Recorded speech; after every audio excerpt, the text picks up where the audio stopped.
Good evening, everybody. Welcome to iRacing Esports Network and welcome to the Canadian Tire Motorsports Park, more affectionately known as Motorsports, for the latest round of the World GT Championship. We are right in the thick of the second half of the season, and after last week's chaotic event at Interlagos, we're looking forward to more of the same here in three 20-minute sprint races. And alongside me in the commentary box for this one, as we get set for the qualifying session to get underway tonight, it's the one and only Sam Fitzpatrick, and Sam, welcome. We're here at Motorsport, and we spoke to a few drivers after the Interlagos race last week, and we couldn't think it could get more tougher than Interlagos, but they reckon that this track is even harder. So what kind of challenges are these drivers going to be facing tonight? Well, I think a lot of understeer, unfortunately, for a lot of these drivers. A lot of long corners around this very unique circuit. Fantastic to be here in the World GT Championship. A track which I feel as though is a little bit underused because it is unique, like I said, quite a short circuit as well. And it's also very narrow in a lot of places. You've got that one major overtaking zone at the end of the back straight. But apart from that, in these GTE cars, which are notoriously difficult to overtake around in such a tight field, we're not going to see too much necessarily overtaking out there, but I think we're still going to see a lot of side-by-side action with drivers just desperately trying to make those moves. So, yeah, could be in for quite a chaotic round, just as we saw at Interlagos a week ago. We can get you through the championship standings as we come to the end of this practice session. We'll try and go on board with somebody as well, so we can show you what challenges that awaits these drivers. Carl Janssen, he leads the way. He's got a 41-point cushion over Christian Rose, and then it's 5 points back to Sindre Setsas in third. It's a Ford in P1, a Porsche in P2, and a Ferrari 488 in P3. Worth noting, though, that we do have the drop scores to be taken into account, and that could still throw up a lot of different scenarios when we get to the final race meeting of the season at Spa. Dave Baker is in fourth, then Ben Hackerson is in fifth, then we've got Michael Evdoka, and then Jamie Rushworth is followed up by Chris Daines in eighth, Ross McFarlane ninth, and Jake Blackcourt in 10th. If you're going to find the highest BMW, you'll find it in 13th place, and that is held by Josh Thompson. The reason why they are so far down is that because drivers like Josh Thompson have changed their car during the season. He was originally in a Ferrari, now in a BMW. You're automatically hit with a points penalty, and I don't know whether that means that Josh Thompson reckons he can claw back that 297 points, which is the deficit between him and first place, but we'll have to wait and see there.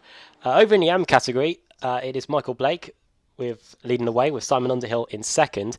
Then we've got a trio of Porsches led by Adam Hedgecock, Steve Burke and Mark Woodhouse, and then the rest of the top 10 is rounded out by Mike Gray, Jerome Kaiser, Ronald Moons in his Porsche, then John Roberts and Jason Rowe. And finally in the team standings, where if you're not a CQR team, you really are the odd one out. It's CQR Race Up atop the standings, then it's Corsim Racing in second. They're trying their hardest to keep up with them. They're 309 points behind at the moment.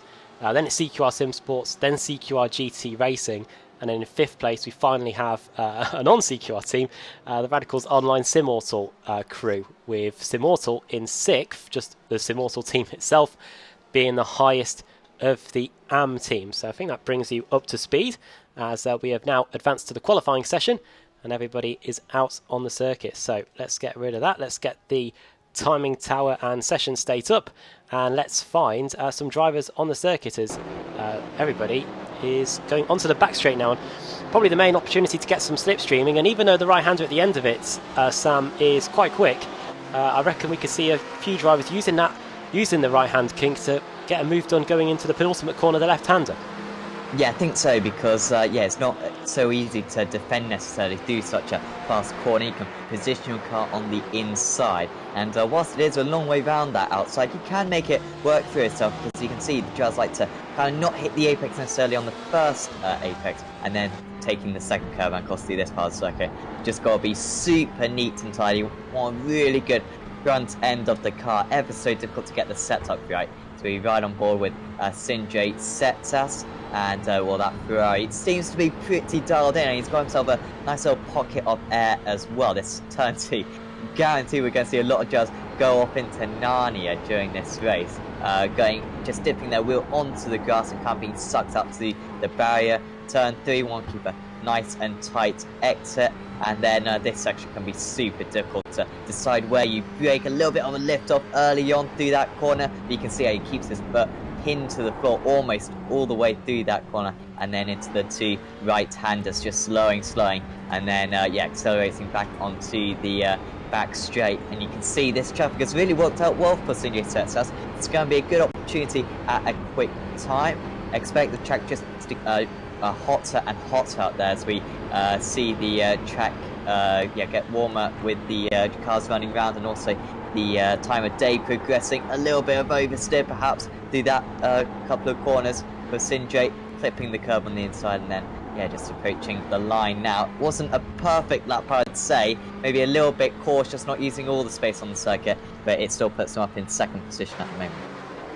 Yeah, those lap times that you see at the bottom of the tower, they're just going to keep dropping like a stone. The reason why they were set so early is because a number of cars were able to cross the start line in the pit lane, so it meant that the clock was officially running on them. As you can see on the background, one of the Porsches going off there, and Sinjay reckons he's on for another lap. Here is the provisional pole sitter then after the first runs have been put in. It is Christian Rose in the CQR race-up car, having a very good season so far, car 93. He's joined on the front row as things stand by Ash Sutton, former BTCC champion, won race 2 last week at Interlagos. Always in the thick of the action, of course, especially when it comes to reverse grid races. He is no stranger to starting in the middle of the pack, and we've seen that so often. Of course, one series that he is famous for as well as this is the British Sim Racers Touring Car Championship, which starts on Thursday night. Cannot wait for that. We've even got a series admin with us in the commentary box, so we've got everything covered. If you want to know about the series, it's off for a spin. There goes. That was one of the CQR SimSport cars, I believe. That might have been David White.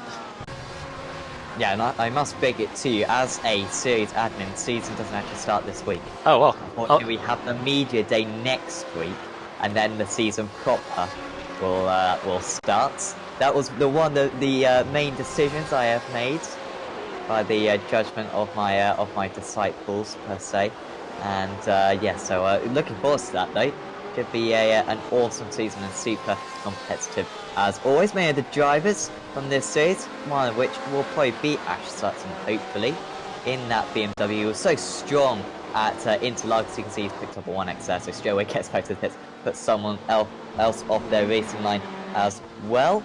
So Setsas, can he improve in his time now? Seems like everyone else has kind of gone back to the pits, putting some new fresh tyres on, and Setsas carrying on his way, but watching on that lap, he cannot improve seemingly. It was a long way up. Maybe that was his out lap, in fact. I think it might have been, yeah. Or hopefully try and pick up every driver. We're getting helped by the track map, of course, so we can see who is where. Ross McFarlane puts in a decent lap time, but that's immediately bettered by just 0.02 of a second by Dave Baker there. Christian Rose puts in a 13.9, not able to improve. Ash Sutton, as things stands, on the pole position. We saw just a few moments ago the 10 years a CQR driver able to pip Christian Rose to the pole as things stand. In terms of AM drivers, Carl Janssen is not an AM, that's why his number's just been cleared. That red box meant that he was off the circuit somewhere. But Miguel Freitas, he's in 11th, he's got a red box. That means he is an AM driver, and he is the highest AM driver as things stand.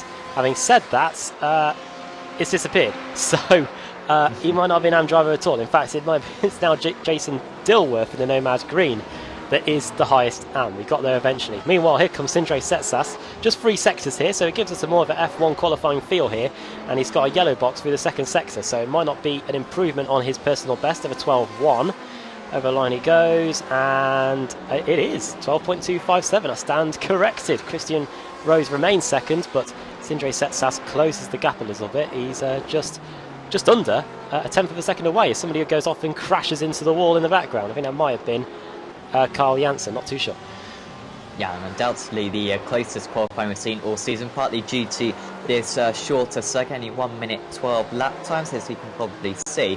The top 24 separated by 1 second, so ever so close. We always talk about how competitive this series is, and it absolutely is, and thanks to iRacing as well. The BOP is relatively equal. I think the BMW might be a little bit powerful as drivers get used to the setup, as Well, Ash Sutton not exhibiting that right there. And another driver, so absolutely proving my point wrong. So thank you, drivers. As Miguel Freitas, well, he's doing a good job, currently in 11th position. He's been a driver who's been improving greatly recently. Does a few of the BSR leagues, I believe, and yeah, doing a decent job out there at the moment in that big BMW. And he'll cross the line.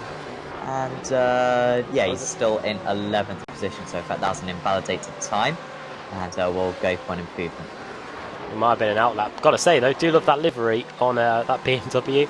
The team had stretched out across the front grille. Of course, those that were tuned to the iRacing Esports Network at the weekend will have seen the 12-hour race. A couple of that was last week, wasn't it? So seeing them all involved there.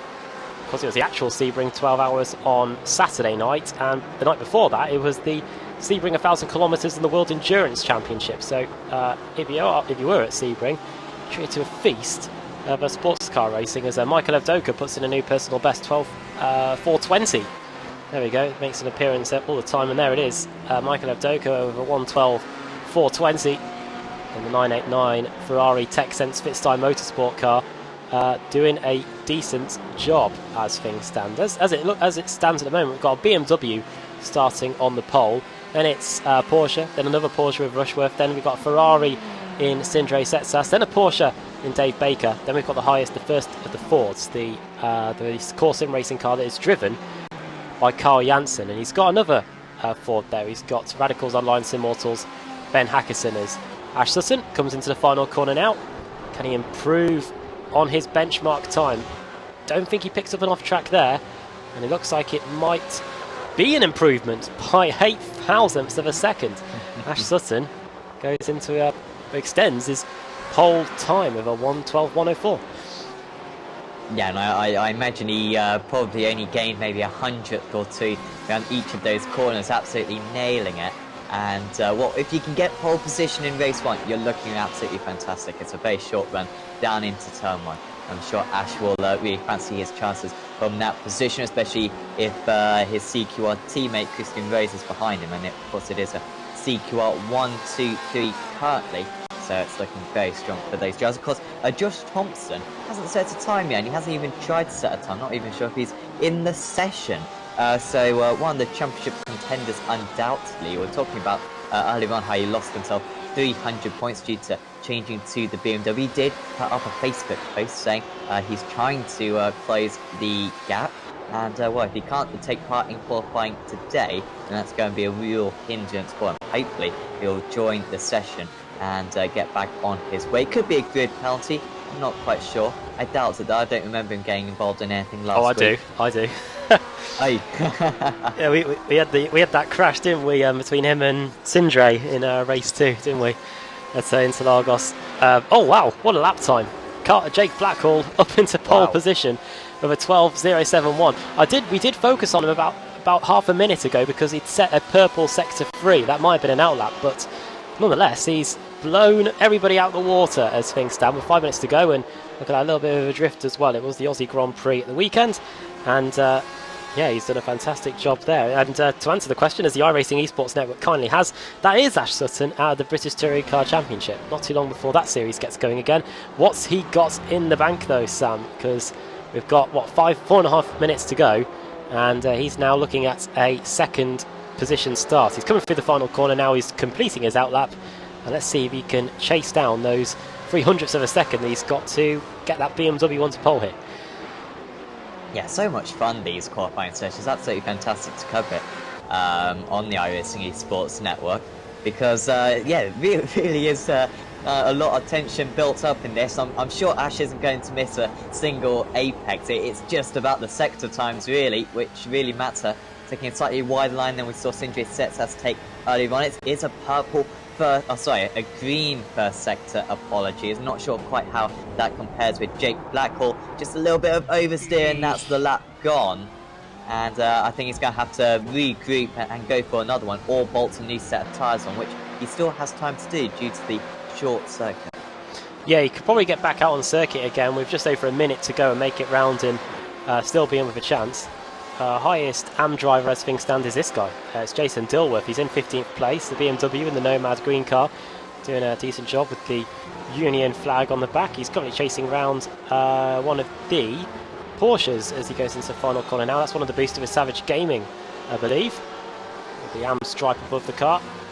A lot of traffic around here. As you can see from the track map, there's about, I'd say, a dozen cars that are separated by just a few seconds. You can see the two AM cars going through turn 2, and it stretches all the way back to start of the lap as Jake Blackhall starts another flying lap. We'll wait to see what he does, but this is the man of the moment here. Ash Sutton going into turn 3. Flying off goes that Porsche in the background straight into the wall. And that will probably be a tow back to the pits and get a new fresh set of tyres on. But you probably saw there, Sam, as well. We've got a green box in the first sector. Is he better this time?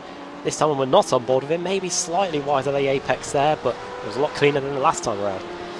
Yeah, I think it was okay for him. A better first sector into the 26 on that first sector. He needs a low 28 really for his second sector. So I watched like a hawk on the timing screen, and it is a 28.14. That's really good for Ash Sutton, and this could be a pole position time potentially. Will he be able to break the 1 minute 12 mark? The first driver to do so in this qualifying session. Ash Sutton approaches the line now. It seems neat and tidy for him. Is it good enough for pole position? No, it's not. Yes, it is, sorry. Apologies. It wasn't good enough for a 1 minute 11, but it was good enough by 4/100ths of a second to take pole position. Oh, but what's Blackhall got in the bank? I don't think he's crossed the line, actually.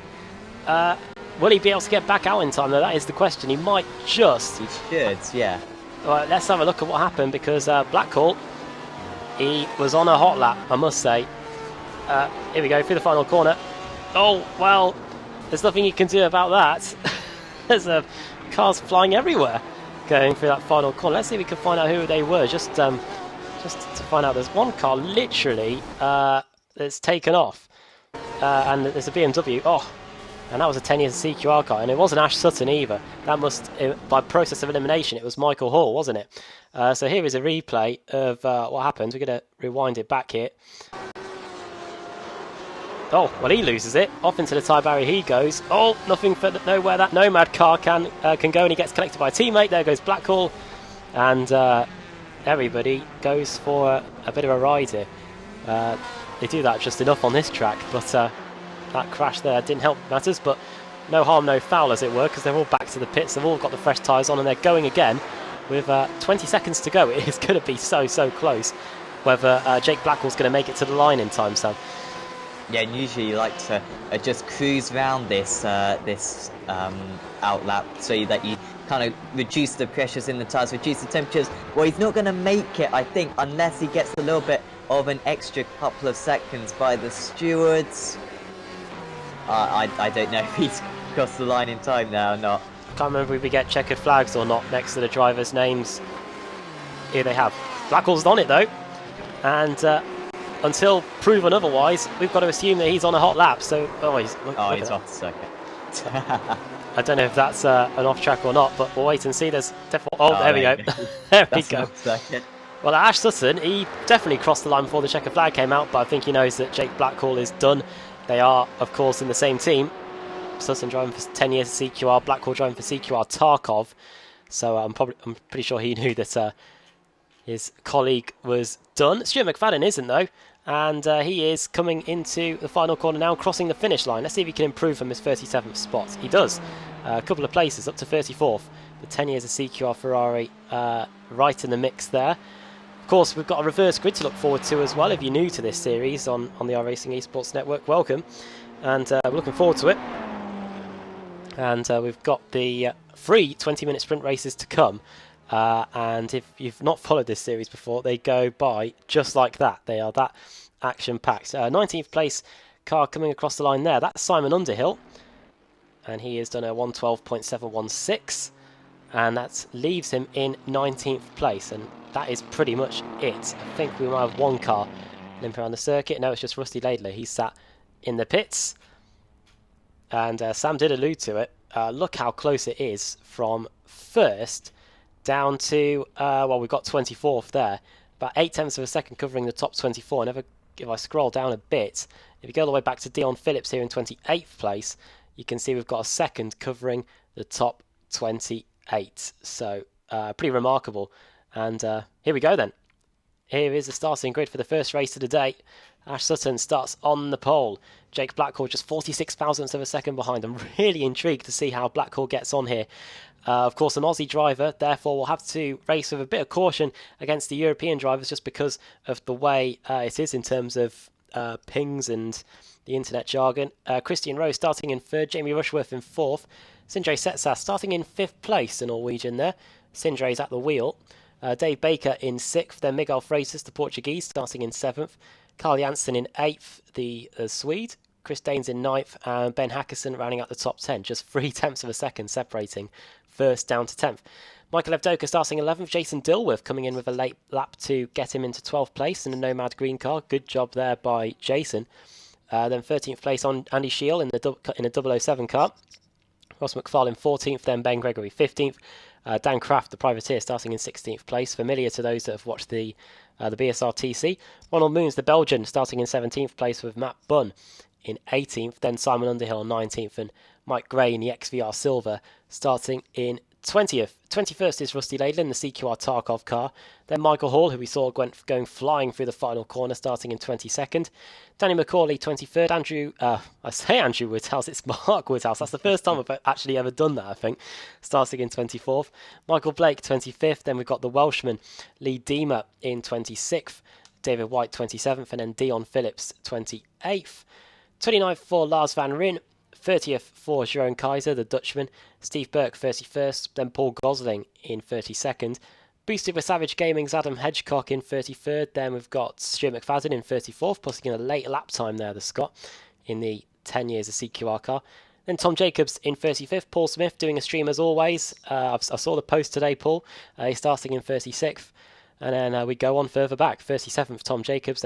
Then Morgan Butler, then Jason Rowe, John Roberts and Stuart Atkinson. Lee Woodburn, the Scot, starting there in 41st.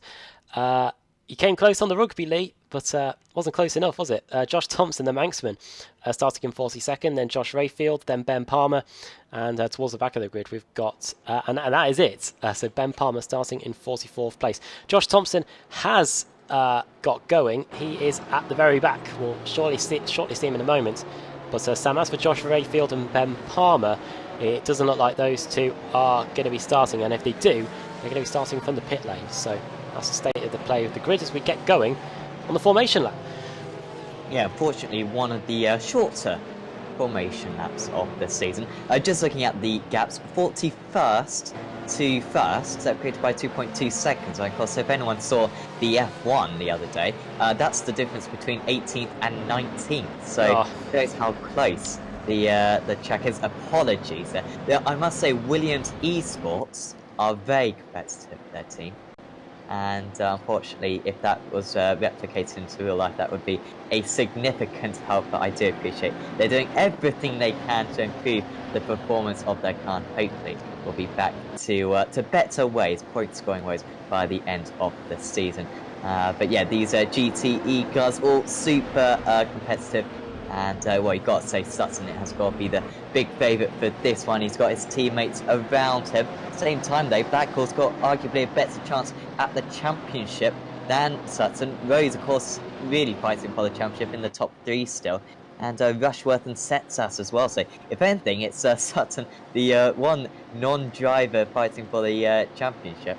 And he's right at the front of these guys, so could play a very important part. Will be fascinating to see how Janssen gets up through the field. Always struggles in qualifying, does Carl Janssen, but it's rare that he's not the fastest driver in the race. So from 8th position, would not rule him out of a possible race win. So what Christian Rose is having a few glitches in the matrix, as it were, as we go down the back straight, and we are just moments away from getting the first race of the evening underway here at the Canadian Tire Motorsports Park in the World GT Championship. Cars going through the final corner, then getting ready for race 1 of the World GT Championship. Ash Sutton, Jake Blackhall starting on the front row of the grid. They're racing from other sides of the globe. Green flag in the air, we're underway. at the Canadian Tire Motorsports Park, and what a start that is for Mash Sutton. Jake Blackhall couldn't live with him going through the first corner, but what a start by Sindre Setsas. He's already trying to get past Jamie Rushworth, and he might be able to do so. He's got the racing line for turn 2, and he's got the position. Contacts in the back, around goes one of the, that's Miguel Freitas off into the wall. It is absolute chaos here, and this is not what we wanted to start the evening. A couple of Nomad green cars have gone off. There's a CQR Sim Sports car in Andy Shield that's literally gone over, and many more cars all scattered about this track. It is chaos literally everywhere here. Josh Thompson, I think he started at the back of all that. He's had to tow back to the pit straight away. He's going to be absolutely livid with that as Josh Rayfield and Steve Burke try to argue about which driver is going to get going again. But Sam, what a disaster. What a terrible way to start the race here. Absolutely. It's rare that you see that at Motorsport. Usually just fly off into the barriers on the outside, but that time the drivers just could not get off the circuit, spun into the path, and absolutely nothing the drivers could do there. And they're just unfortunately was so far up the field. So we'll look through the casualties at the end of the first couple of laps. Of course, these drivers do get a fast repair, so if they can get back to the pits decently quick, they should still be able to finish on the lead lap and should be eligible for the reverse grid. But out in the lead, Aston absolutely dominating. Of course, sets us going ahead of Rushworth. Janssen got a good start. Hackerson, good start. McFarlane was up 5 places.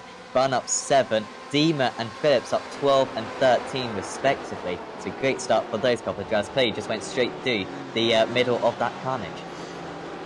What a great battle we've got on our hands here. This is just inside the top 10. We've got Ben Hackerson, we've got Ross McFarlane, we've got a CQR race up car there with Dave Baker, who's really starting to feel the pressure. We've got two different manufacturers duking it out here. We've got the Porsche of Baker, then we've got the Ford of Janssen, and then the other Ford of Hackerson, all driving for 3 different teams: CQR Race Ups, Core Sim Racing, and Radical's Online Sim Auto. Some of the best in the business.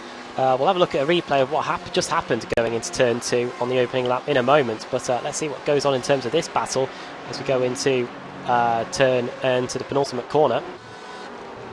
And as things stand, no changes of position in this trio, but good start nonetheless. Look at what it's done in terms of the AM drivers. They've really benefited here. We've got Dilworth, we've got Laidler, we've got Moons, we've got Dima, who's gained 12 places after all of that to be into 14th, and then we've got Blake, Underhill and Kaiser in the AM race 2. So what a fantastic start to the race is for those guys. Right then, we've let the race settle down.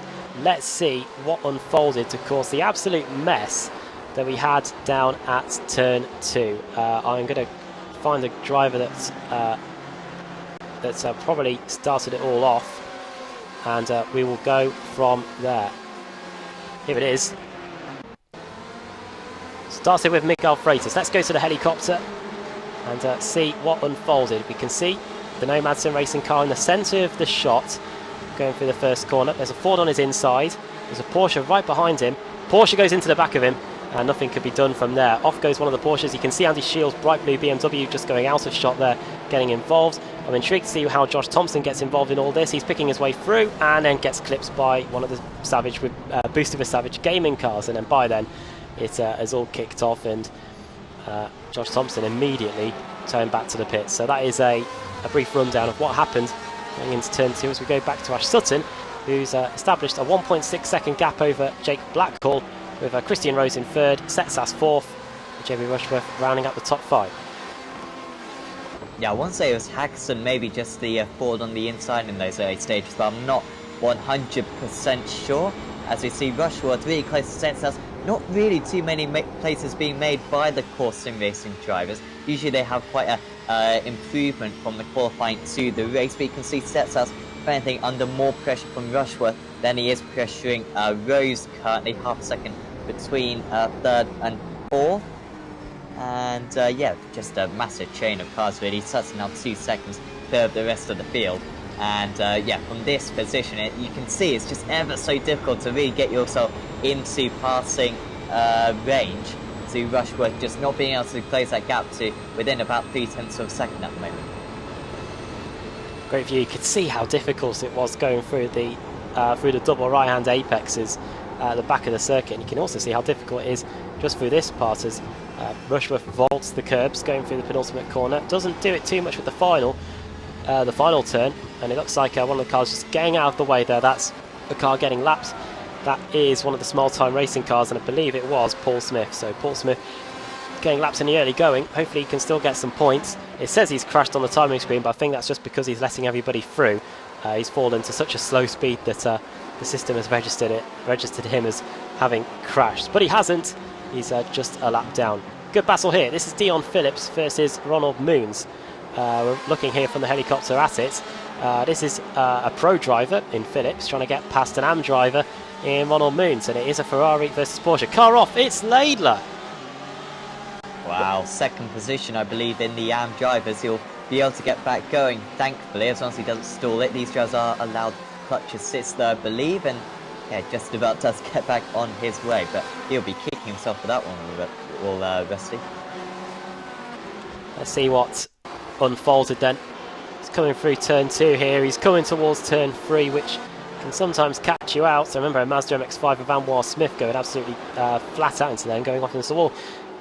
Oh, 2 wheels on the exit, and he thought that he could rescue it and potentially couldn't, and he definitely couldn't, and fortunately he doesn't hit anything, but he has lost a lot of track position. He might still be in with a shout to the reverse grid pole, but he'll probably have to overtake quite a few drivers, and there he is. He's in 26th place now behind Mark Woodhouse, so not too good there for him.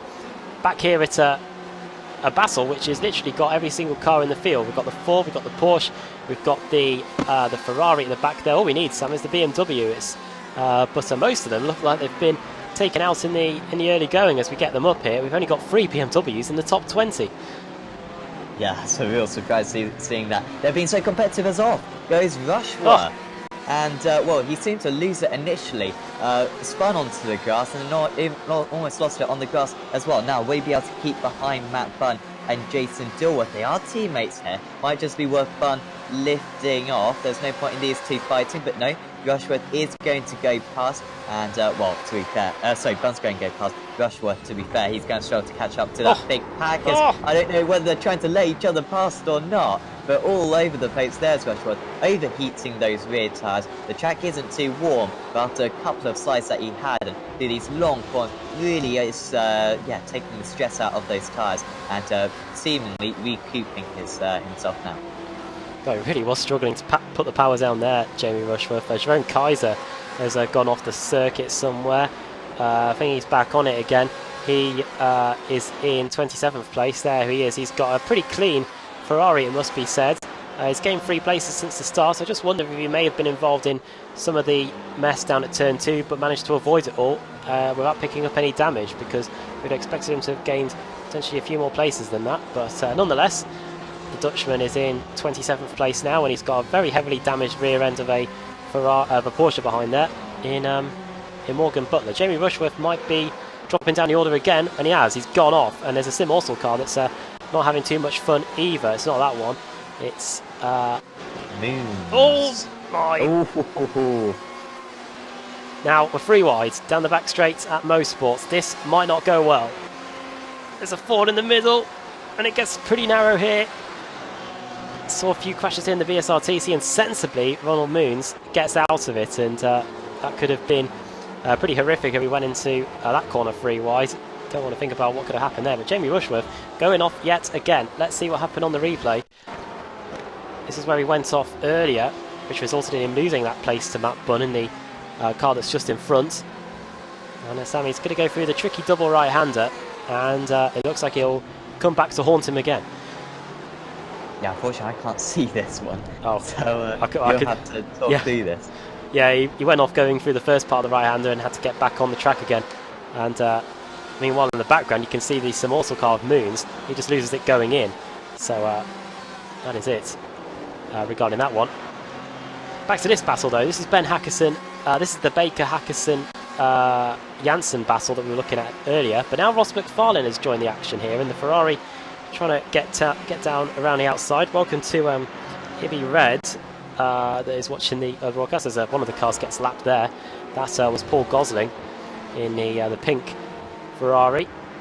And now McFarlane trying to suss out a way. And you alluded to it at the beginning of the show, Sam, that this is going to be one of the trickiest circuits to overtake.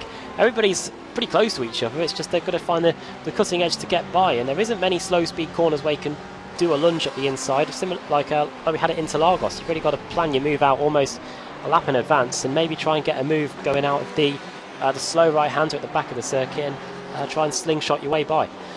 Yeah, absolutely. It's all about just getting close enough to this part of the circuit. Unfortunately, with these GTEs, you know, they're not hugely aero-dependent cars, but there is a little bit of that. They are slightly dependent on it, and so you do this long left-hander and then do this right-hander as well.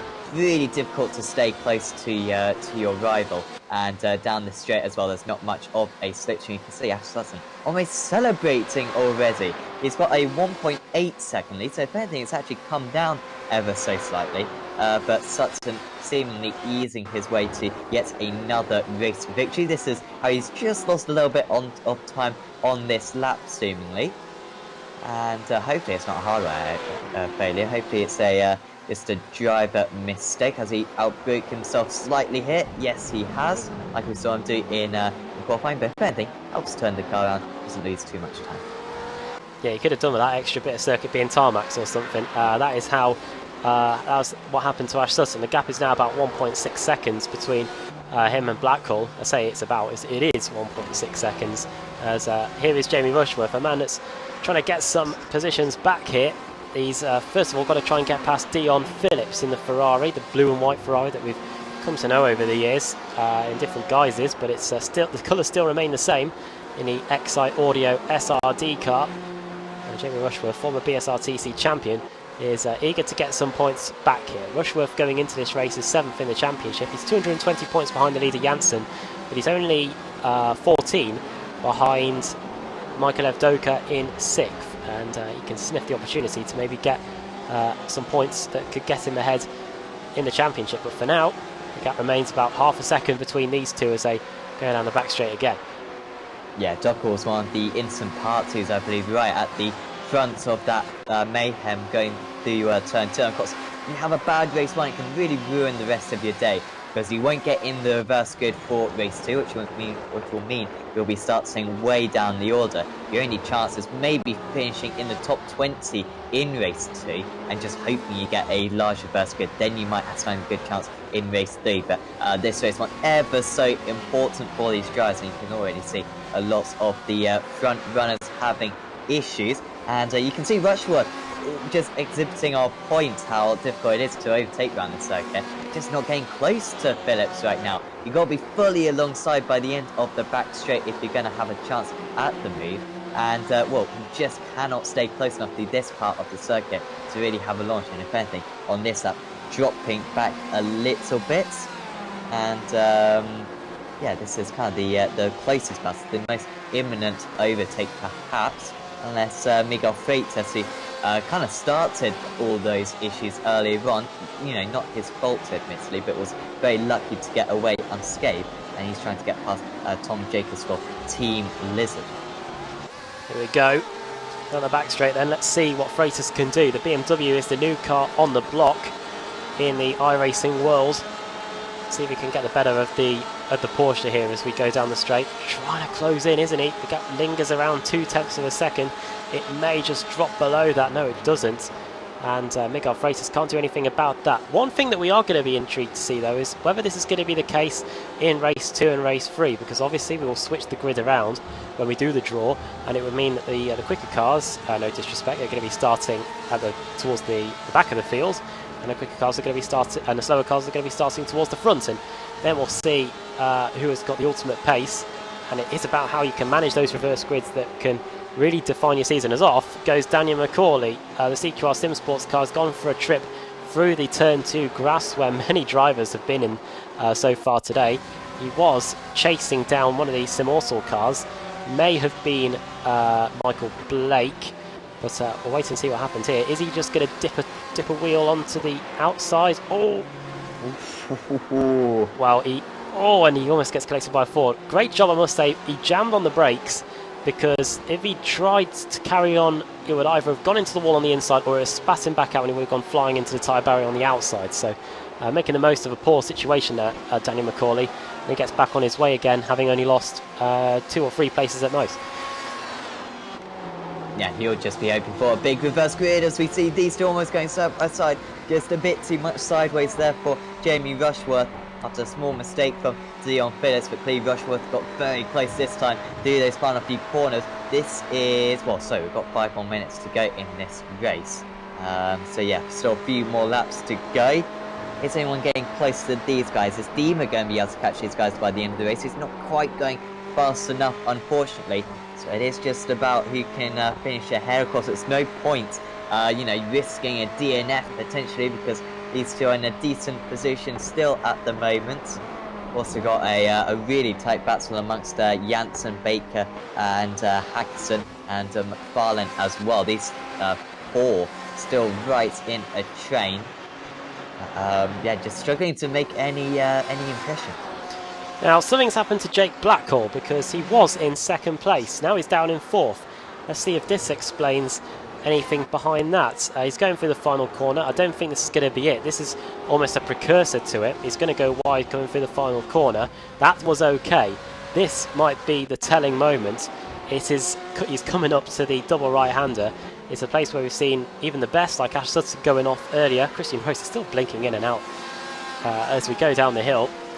Up to the right-hander, turns right, that's all okay. Then, drags a brake off it, gets a bit of the wall too. Through goes Rose, and through goes Setsas. So Blackhall drops down to 4th. He's now got a 4/10 of a second advantage over Carl Janssen, as Jimmy Rushworth, I think, has gone off the circuit again. And he's still off the circuit. I think he's only just come back on. That's turn 1. So problem there for Rushworth, and he's now got the Welshman lead Dima. Sorry, it was turn 4. Going up to the top of the hill. Oh, Rushworth, he's really having issues with the car, isn't he? Well, he was side by side just a few corners previously with Dion Phillips. Maybe got shoved out a little bit at turn 3, and it's gone from bad to worse for him since then. Just made a couple of mistakes, which is rare from Rushworth, because he's usually Mr. Consistent. That's why he's so far up the championship currently. But instead, yeah, falling way down now. Blake under pressure from Underhill. Underhill looking to the outside, will just try to get a slightly better run, trying to get the cut back. Will he just go down the inside there, going for a bit of a sneak attack? He's got a better line going through the final corner. But it's such a short run down into turn 1 with the wall on the inside, getting a little bit of oversteer as well for the Nomad Green car. And Blake holding on to that one for now. Who is the leader of the Amjo? It's still Dilworth, but then it's Dima, Blake and Underhill, the 3 drivers. And they're all doing a very good job at the moment, as well, this has got a little bit closer all of a sudden. Janssen backing up Baker seemingly into Hackson. This battle hasn't stopped since the beginning of the race, and we're still no closer to working out who is going to come out on top. As it stands, it's Janssen, then it's Baker, then it's Hackerson, and then it's Ross McFarlane in 8th place. These two have been pretty much inseparable since we got going here in the Porsche of Baker, trying to get by. Stuart Atkinson has come into the pit lane. He hasn't towed back, he's just come into the pits of his own accord. You can just see out of the corner of the shot there the Porsche trundling down the pits. We haven't got too long to go here, but what is different from here compared to Interlagos last week is that because it's just a short lap, with a minute and a half to go, we are probably going to get 2 laps in at the very most, I think. It depends whereabouts Ash Sutton is on the circuit, and I believe he's just coming up to the double right-hander now, so I think we might just about squeeze 1 more lap in. So we're on the penultimate lap now, and we get back to the line. We're going to be getting the white flag, and we're about to end the first race of the evening with, of course, 2 more races to come, plus reverse grids to look forward to, as well as Blackhall drags a brake going through the right-hander. Fortunately, this time doesn't go off, but he is there for the taking potentially if he drops any further back, because as you can see from the battle box, it's just a second between him and Carl Janssen. Yeah, he's losing a little bit of time down these straights, down that back straight. Seemed to lose about 1/10 of a second. As Ross McFarlane randomly sets a purple sector 2. Don't really know what the reason for that was, but well done to him. Setsas getting closer and closer to Rose. But, well, I think Setsas is going to play the percentages here. I think as this season's gone on, he's probably cared less about winning the races, more about just accumulating the points. He has got a little bit frustrated with this race, so would love to end up on top as we see a car off. That's not the race leader. Although he nearly took out Sinjay Setsas there. Jason Rowe, he's really having issues, isn't he? Fortunately, he's not going to collect any of those, and I think he might just have to call it. I don't think there's, even though he's desperately trying to get back to the pits, there's no way he's going to get it back from there. And fortunately, Ross McFarlane and all those other drivers were able to avoid him. Christian Rose is somewhere. There he is. Sindre Setsas has been following him for the entire race. I'm just hoping that he doesn't merge back into the side of his car or something like that. But here they go, down the backstretch for the final time here at Motorsport before we get the reverse grid wheel out. And it's been a pretty straightforward lights to flag drive here from Ash Sutton.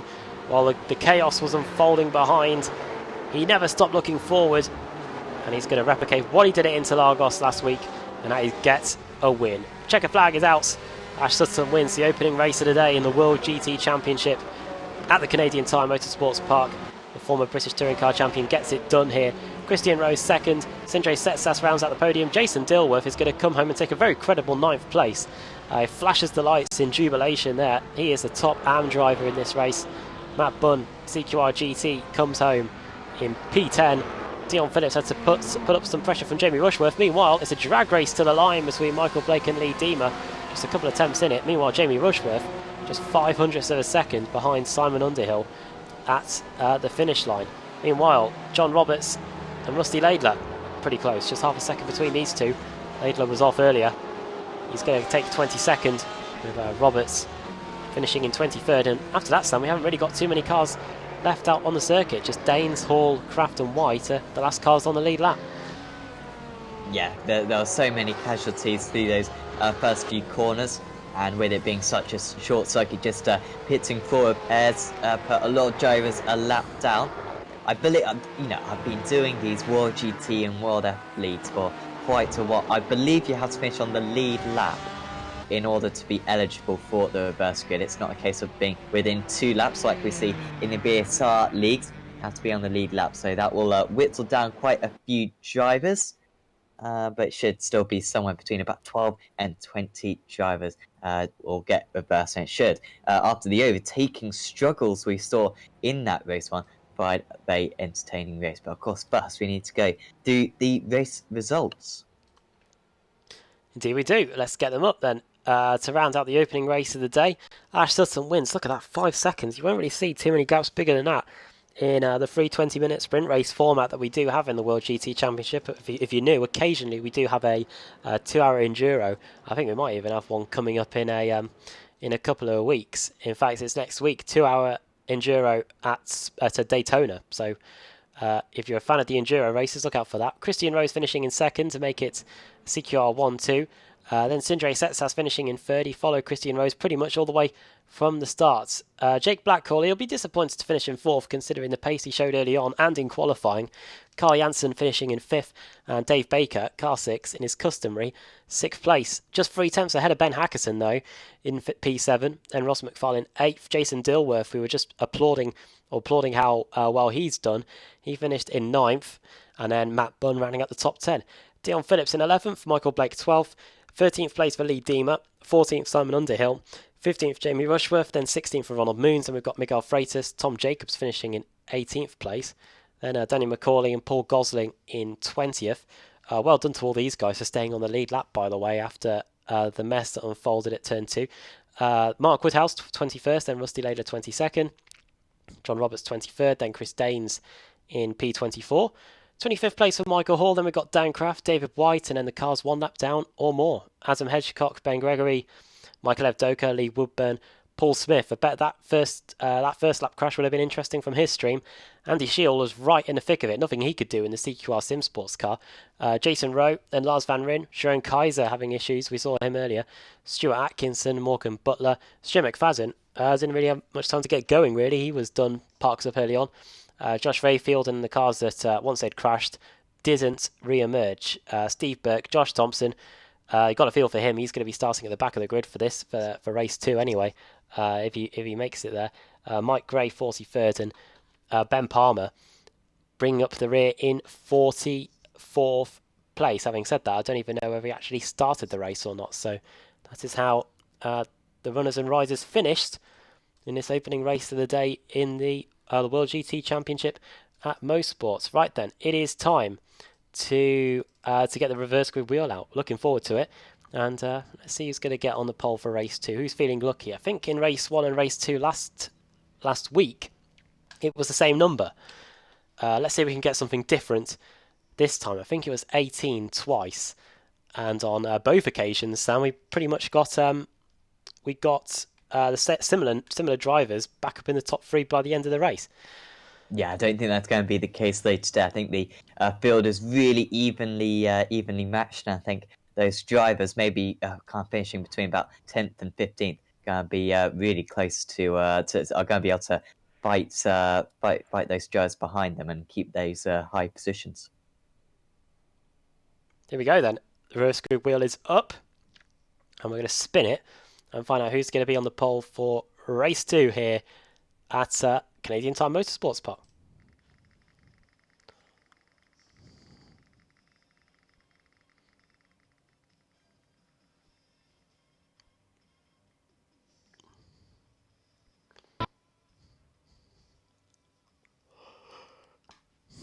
It's 20. So Sam, who's that going to be on the pole? Paul Gosling. Mark Woodhouse just misses out. Rusty Laidler as well after that spin. They'll be starting 21st and 22nd, but Paul Gosling will be starting on pole position, gaining 12 positions in that race. One down Macaulay alongside him on the front row of the grid. Tom Jacobs gained 17 positions. He'll be on the second row of the grid with Miguel Freitas. Probably the top of the front rows. Jamie Rushworth starting in 6th place. And should be a very interesting one. Difficult to call as always in the World GT Championship. And races 2 and 3 should be, I think probably even more action-packed than that very entertaining race 1. Exactly, yeah. We're looking forward to it. Don't go anywhere here on the iRacing Esports Network, because we'll only be a few minutes away from getting back on the grid and going at it again. What drama could race 2 unfold? It's coming up in a moment here on the iRacing Esports Network in the World GT Championship.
Growing up as a kid in Oklahoma, where I'm from, the Chili Bowl is the biggest race that we have.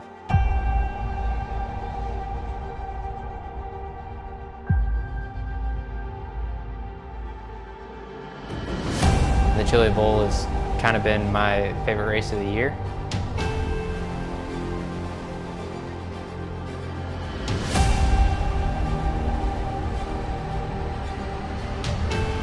Growing up a dirt racer in Oklahoma, that's kind of the holy grail.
Growing up as a kid in Oklahoma, where I'm from, the Chili Bowl is the biggest race we have.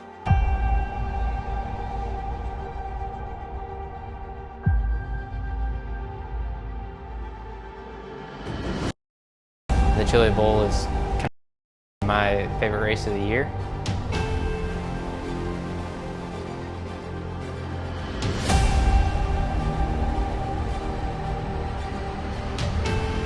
Growing up a dirt racer in Oklahoma, that's kind of the holy grail.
Growing up as a kid in Oklahoma, where I'm from, the Chili Bowl is the biggest race that we have.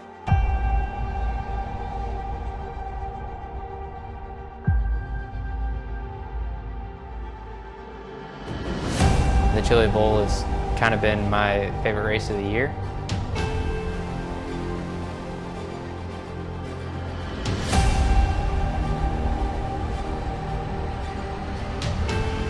growing up a dirt racer in Oklahoma, that's kind of the holy grail.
You join us back on the grid here at the Canadian Tire Motorsports Park, getting set for the second race of the day here in the World GT Championship, and we've got the grid up. One thing that we did change during the break is change over Dilworth from a normal AM to a Pro. I know Michael Blake was particularly eager to point that out, so we have changed that around, and yeah, we'll run you through the grid. Gosling on the pole, then it's Daniel McCauley in second, Tom Jacobs third, then Miguel Freitas fourth, Ron Moon's fifth, Jamie Rushworth sixth, then Simon Underhill, Lee Deemer, Michael Blake, then Dion Phillips, then Matt Bunn, and then Jason Dilworth. What this does mean, and probably why Michael Blake was explaining it, is because he finished as the top AM in that opening race. And as the rest of the grid pours down your screen, I can bring you back in to the commentary box here. Alongside me, Adam Bath, is Sam Fitzpatrick, and Sam, a bit of sun starting to appear there as we get on the formation lap for the second race. One notable thing is that Josh Thompson, I should say, is taking part in this one. After the crashing race one, I feared he might be done for the day, but no, he's at the back of the grid and he's going to be getting set for a fight through the field. Yeah, he wasn't best pleased after race one. He straight away quit the session after he was tangled up in an incident which you must say was not his fault at all. And Joe, he's not had a brilliant run of luck recently. Was absolutely superb in the qualifyings usually, but couldn't do qualifying today. And after a poor race 1, it means he's starting right from the back in this race 2. He's just got to aim for a top 15 finish in this one. Guarantee a reverse grid place, and he might be one of the favourites for race 3. But I think he will just be quietly going up his up the field. In this one, I think it's going to be at the front where the majority of the action is occurring. So difficult to call this one. Overtaking was almost impossible, it seemed, for many drivers out there. You seem to need over about 0.6 of a second in order to make a move on your rival. So it's going to be impossible to call. He's going to end up on the top step of the podium. We're looking forward to this one. Car's coming around the final corner now, getting set for the second race of the day in the World GT Championship.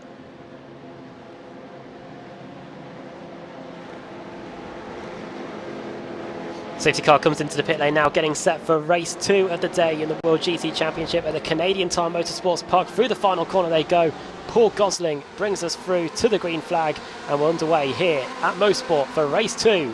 Tom Jacobs already getting swamped. He might get passed around the outside by Miguel Freitas. The Portuguese looks like he might have just got it done. Looks like for the most part everybody has got through the first corner without incident, but turn 2 is where all the chaos unfolded in race 1. Let's see if they can get through cleanly this time. So far, so very good, and that is what we wanted to see, Sam, and it looks like everybody has got through safely. Indeed they have, so we have got a pretty clean start going on here, and it's Gosling, then it's Macaulay, then Freitas, then Rushworth, Jacobs, and Underhill, who's gained a spot since the start, and then it's Ronald Moons, Matt Bunn, Lee Deemer, and Michael Blake as everyone comes up to the double right-hander. Yeah, can be a little bit of a bottleneck this section of the course, but we've got one driver off. Not quite sure who that was. It was a Porsche, certainly, but that's a real setback for them, no doubt.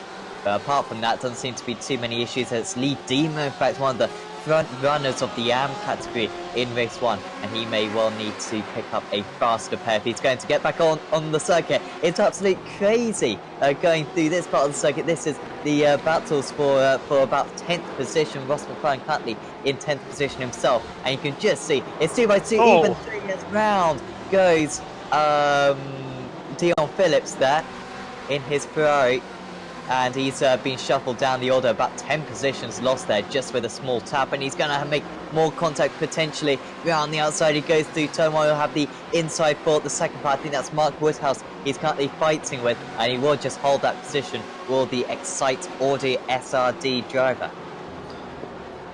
Pretty exciting opening lap. It ends with Gosling leading the way, second Miguel Freitas, third is Jamie Rushworth, fourth Daniel Macaulay, fifth Tom Jacobs, then it's Simon Underhill, then Bunn, then Moons, then Dilworth, and then Ross McFarlane.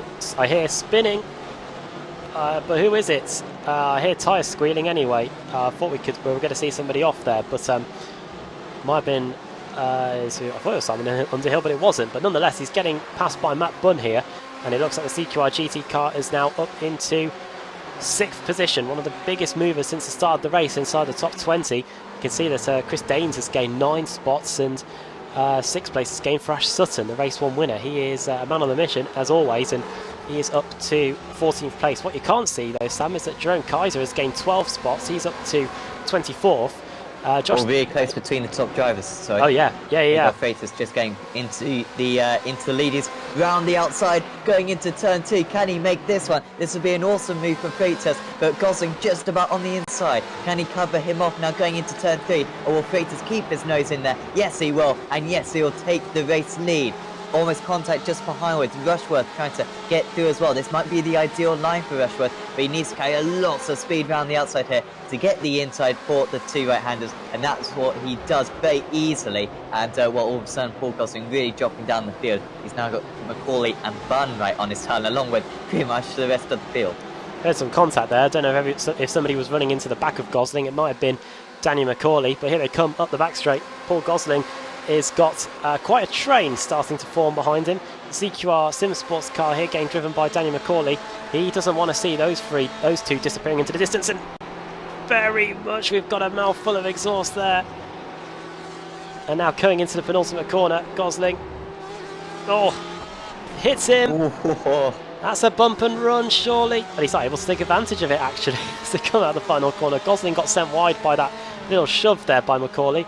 And Gosling going wide through the first corner. Don't know whether that's intentional or not. Either way, they're now going to be wheel to wheel going into turn 2. This is where the lead got changed on the previous lap.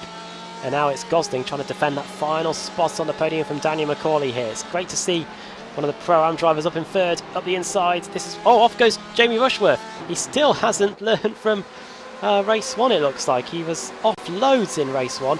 He was off there again in race 2, and he might be getting passed here by Daniel Macaulay as a result of it. Up into the Rushworth. He was able to carry the speed around there. Meanwhile, Gosling getting passed by Matt Bunn now. So Gosling down to that's fifth. going to be a slow down, isn't it? For Bunn, I believe that was. Sorry, just for interrupting there, but I thought just right. Going off the circuit like that would have gone the slow down, but he seems to have got away with it. Pretty close here. Gosling under pressure here. Meanwhile, Matt Bunn and Macaulay still going at it as the sun comes out here. Bit of an ultimate corner. Miguel Freitas is away. He's got. Am I reading this right? I am. He's got a 4-second lead at the front.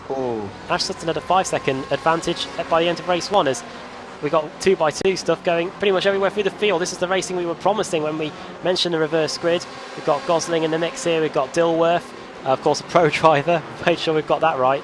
And we've also got McFarlane and guess who? Ash Sutton also in the mix too. Yeah, he got a really good start to Sutton, but only gained about 3 positions in the past 4 laps or so. So, but for him, he's just going to absolutely love this as off the circuit, and there's going to be a big crash here. Can he avoid it? Yes, he can, Ken Sutton. But that was Jacobs and not quite sure who the other driver involved in that one was. Was it Hackerson, I believe? We'll find out. Here it is on the replay. Obviously, Team Lizard. Got to change that. But yes, Tom Jacobs in the Team Lizard car going into the right-hander. He's got Paul Gosling in front of him, and he's going to run ever so slightly wide. Similar to what happened to Rusty Laidler in race 1, actually. And then, takes out the Nomad car with him. Yeah, Dilworth that time. Poor Jason Dilworth. We changed him to a pro, and look what happens. Gets involved in that. Meanwhile, this man, he has got a 4-second advantage. What about Ash Sutton? No, we were just looking at him before the chaos began. And here he is, wheel to wheel, with Ross McFarlane going down the hill. McFarlane finished 8th in race 1. He's been demoted to 9th here in race 2 as Sutton continues his march up through the field. Carl Janssen is eager to go with him. Of course, in racing car has gained 6 positions since the start and is up to P10 as Paul Gosling. Wow, was Ben Hackerson trying to get a move done around the outside there of the massive downhill plunge. Wasn't able to get it done there, but looking at the AM drivers, Underhill's having a pretty decent job out there. Michael Blake, incidentally, who won the Pro-Am race in race 1, is down the order somewhat. Unless I can't see him on there. Can you, Sam? But either way, Gosling is getting passed by Hackerson here going into the final few corners. Yeah, credit to Gosling actually for holding on to that P5 for as long as he did, but inevitably dropping down the order now. So Hackerson up into 6th, might be able to hold back Ash Sutton, but Sutton won't be holding back himself, I'm sure, with these overtakes, because you can see the likes of Macaulay and Underhill and Bunn certainly very possible to catch back up to. But these two will be on their way now. But still Gosling holding up the likes of McFarlane, Janssen, Danes and Setzer. They are ever so close, that queue of cars. Maybe even a move potentially. I think Gosling's had an issue. He's gone off the circuit and into the wall. So, he was trying to defend a little bit. It seemed to be getting his tactics just right there was Paul Gosling. But it still hasn't ended up well for him. There's a replay. We're about to find out what happens here. Moves over to the racing line and... don't know whether he had a tank slapper there or something untoward. Anyway, let's see if we can go on board and see what happened. Turns in.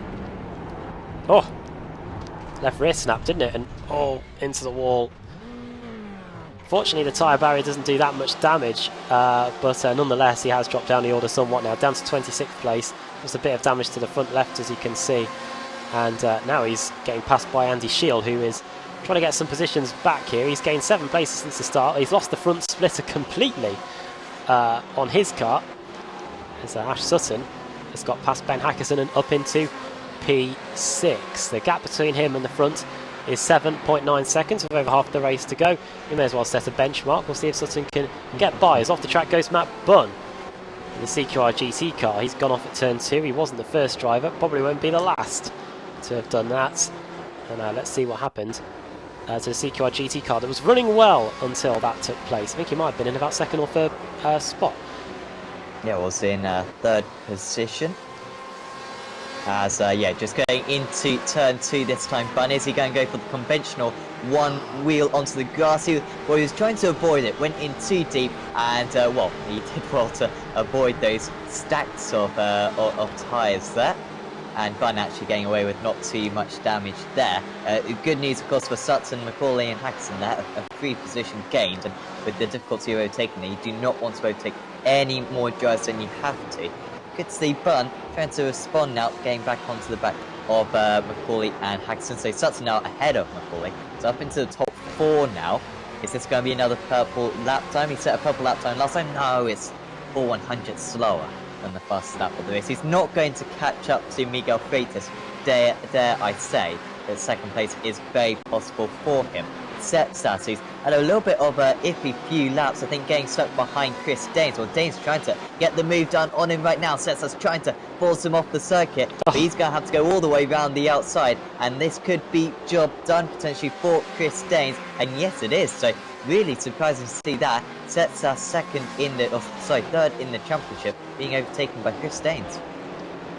Credit to Danes, he isn't giving up here at all. He's in a pretty good team as well, Northern Lights Racing GT Omega. We shouldn't really undermine that.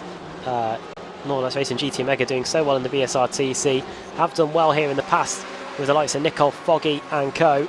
And Chris Danes here giving Sendray Setsas a bit of a head scratcher here. Let's see if the Ferrari can get it done this time going into the penultimate corner. Don't think he can get it done around there, around the outside. He's going to have to slot back in here. He's got Dan Kraft coming at him at a fair rate of knots. It says privateer on the timing screen, but as you can see from the livery, that is very much a 10 years of CQR car. As Danes goes wide through the final corner, that might be the opportunity that Danes needs to try and get by, but just can't find a way through for the first corner. Yeah, and yeah, we just catching up now is Kraft. Baker as well as very competitive to Will Hall. So could be a 5-car chain this very soon as we go back to Sutton, who's now got past Underhill. So Underhill, remember he's in the he's an AM driver, is Underhill, so it's worth for him just to finish in the top 6 would be good, even if he gave up a couple of positions. But you can see he could lose a few more positions than that because they're all queuing up behind him. Janssen very close to Bunn currently. I think we might see a move going on there. You can see the white and orange Ford maybe pulling to the outside. Will he go for a dummy here, Janssen? I feel like it's a tactic a little bit underused around this circuit because you really struggle to get the move done around the outside. Is there going to be contact? It's a fantastic save there from Matt Bunn. And, well, it was a slide for about 5 seconds. It's lost him. Only a couple of positions and off goes Setsas. We saw him struggling. And, well, this is got to be a dire race from his point of view. Well, he was trying to get past Danes when we last checked. Ben Hackerson's gone off. He's off in the first corner here. Has he gone off with anybody? That is the question. No is the answer, it looks like. But where do we start with that? Let's see. I think he went off with Macaulay, sorry. I think Hackerson and Macaulay had a... Yeah, they were off the track at the same time. Here it is. Well, we're probably going to see from here what's going to happen. Well, actually, no, because Hackerson is right behind us. So here we go. Here's from the rear. Oh. Now, I think Macaulay had a little bit of a moment just getting into that first corner, and then Hackerson goes straight into the back of him. Matt Bunn, I'm going to try and find a moment here to so we can applaud this. First of all, there it is. Look at that. Somehow doesn't hit anybody either. Setsas, on the other hand, we're going to see now. Say that. Let's try again. Here it is. So he's got Dan Kraft with him here. Kraft goes up the inside. Smallest touch, wasn't it? And what doesn't help Mass is that, there you go, bang, reverses into the wall and gets going again. Don't know if that's going to have done him any aero damage. It's definitely done him some cosmetic damage, but Setsas has got going again. He's in 16th place, and he's just been passed by, look who that is, Sam. First time we've really mentioned him tonight in terms of the race. It's Josh Thompson. He's up to 16th. Yeah, like I said earlier on, going about his business quite quietly, just making his way up through the positions, but he should almost certainly be within the reverse grid, so he'll be strong for race 3. But right now, Setsas, well, he's clutching onto straws right now, Setsas. A driver who's won several races so far this season, not having a good time of it at the moment, but he doesn't want to let Josh Thompson pass anytime soon. So Thompson's going to have to work for this one, as they will close in on the drivers ahead of the likes of Evdotka and Moons and Macaulay as well. Hackerson has had an issue. He's just gone off behind these drivers, I believe, because had that issue at turn 1 earlier on, but another mistake for him. Also, Moons and Evdotka going side by side just ahead, as Thompson is going to surely fly past Setsas, just about finds the gap, and nicely done there. The damage there for Setsas really costing him. Don't see this too often. Two of the quickest drivers in the series fighting over 16th place. Obviously there's reasons for that. Sindre Setsas having the damage and the crash he had earlier. Thompson starting at the back after the crash in race 1. The speed there, was that all down to just the damage that Sindre's got on the rear end of that Ferrari, Sam? I don't know, it might be the downforce trims as well of these cars. I'm not quite sure about the BOP. I think the BMW has very good drive out of the corners. I don't think it's known for its straight line speed, so I think it was just that damage there, costing him a bit too much. Looking here at the battle for 8th and 9th, this is over.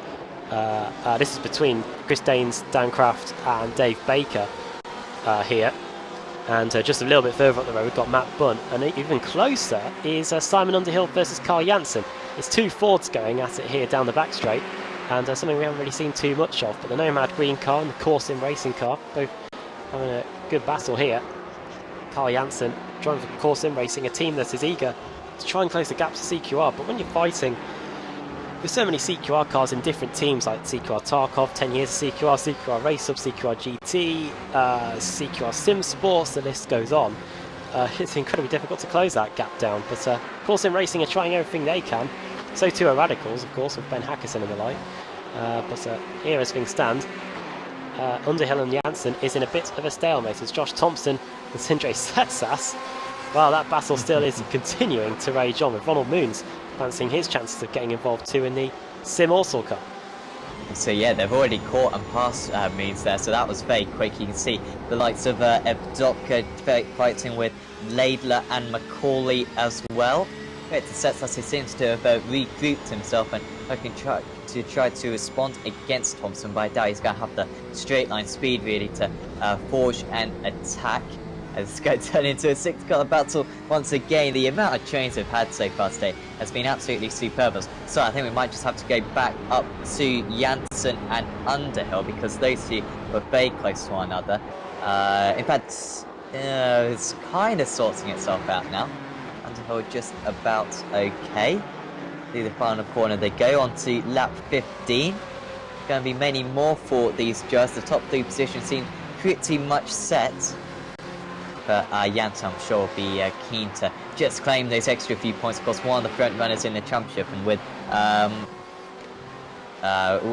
Christian Rose having an issue earlier on in the race. I don't actually know what happened to Rose. I think Janssen's going to be very close to the summit of the championship. Oh, it's Sutton. What's happened here? He spun the car, he was in 3rd, he was chasing down Jamie Rushworth in 2nd, and now he has pretty much lost it all. So poor Ash Sutton, he's going to have to reverse the car, get going again. This is all going to waste really valuable time. And even the best have their moments. Here it is on the replay. Looking at Dan Craft here, don't know why. Here is Ash Sutton then. It's coming through the right-hander here on that inside curb. That doesn't do too much, but it's exactly what happened to Laidler, isn't it? He spins, and credit to, well, he managed to just reverse it back off the circuit in time before the battling Underhill and Janssen arrived on the scene.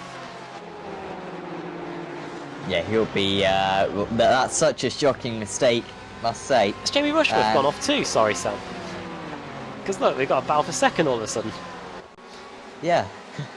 Yeah, he's just lost 5 seconds on that lap. As Rushworth, he should be okay as long as he hasn't picked up any damage. It means, you were saying earlier on, you know, 5 seconds, what a massive gap between first and second.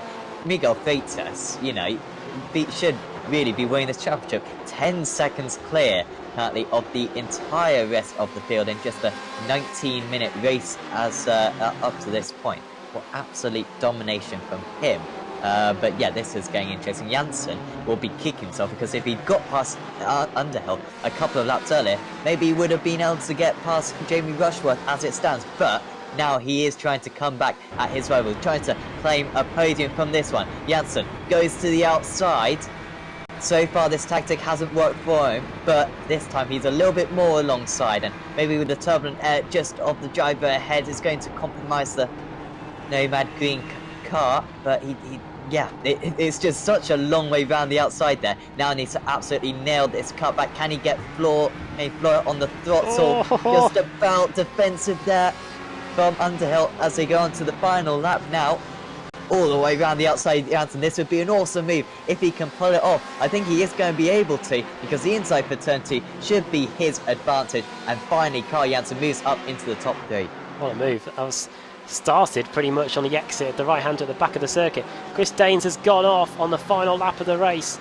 He'd been involved in a battle, embroiled in a battle with Sindre Setsas earlier, and that has not helped things. Meanwhile, Dancraft, Baker and Hall, 3-car scrap for 8th, 7th, 8th and 9th. 2 of them 10 years of CQR cars going into the right hand at the back of the circuit. Final lap of the race, and Hall sending it, colliding, and the BMW, the heaviest car of the losses, managed to come off second best there. You wouldn't have expected that.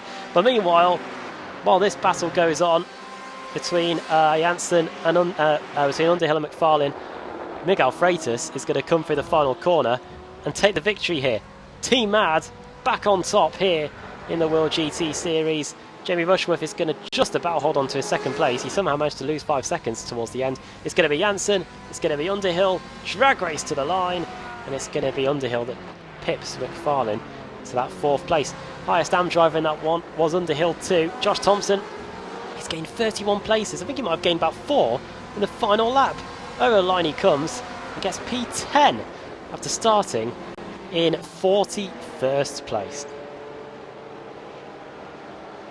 Yeah, what a great drive that was from Thompson. We didn't see a whole lot of it, but yeah, getting past Laidler and Evdoka and Kaiser, I believe, in those final couple of laps. Don't know what happens to those drivers, or if it was just Thompson and Setsas driving really well, making their way through the field. And, well, decent recoveries from those 2 drivers. In the end, Ash Sutton seems to have finished in 21st position. So if he gets really lucky with the reverse grid, he might still stand a chance in race 3. But what a costly mistake that was. I realise he doesn't really care too much about the championship and probably isn't going to be able to do enough rounds to contend for the championship. But still, after a almost faultless Interlagos round, he was really gathering some nice momentum. But that's really set himself back. But yeah, Miguel Freitas. What a win. 10 seconds clear of the rest of the field. And, you know, he got those moves done right at the start, did Freitas, and that's what made his race. He got some clean air, and he had the pace to back it up. Fantastic job here. This is the driver we're waiting for, by the way. It's Adam Hedgecock, who is, I think if he goes any quicker, the car is literally going to spear across to the other side of the circuit as all these cars come back, trying to get to the pit lane. In fact, I don't think he's going to have any time to cross the finish line, actually.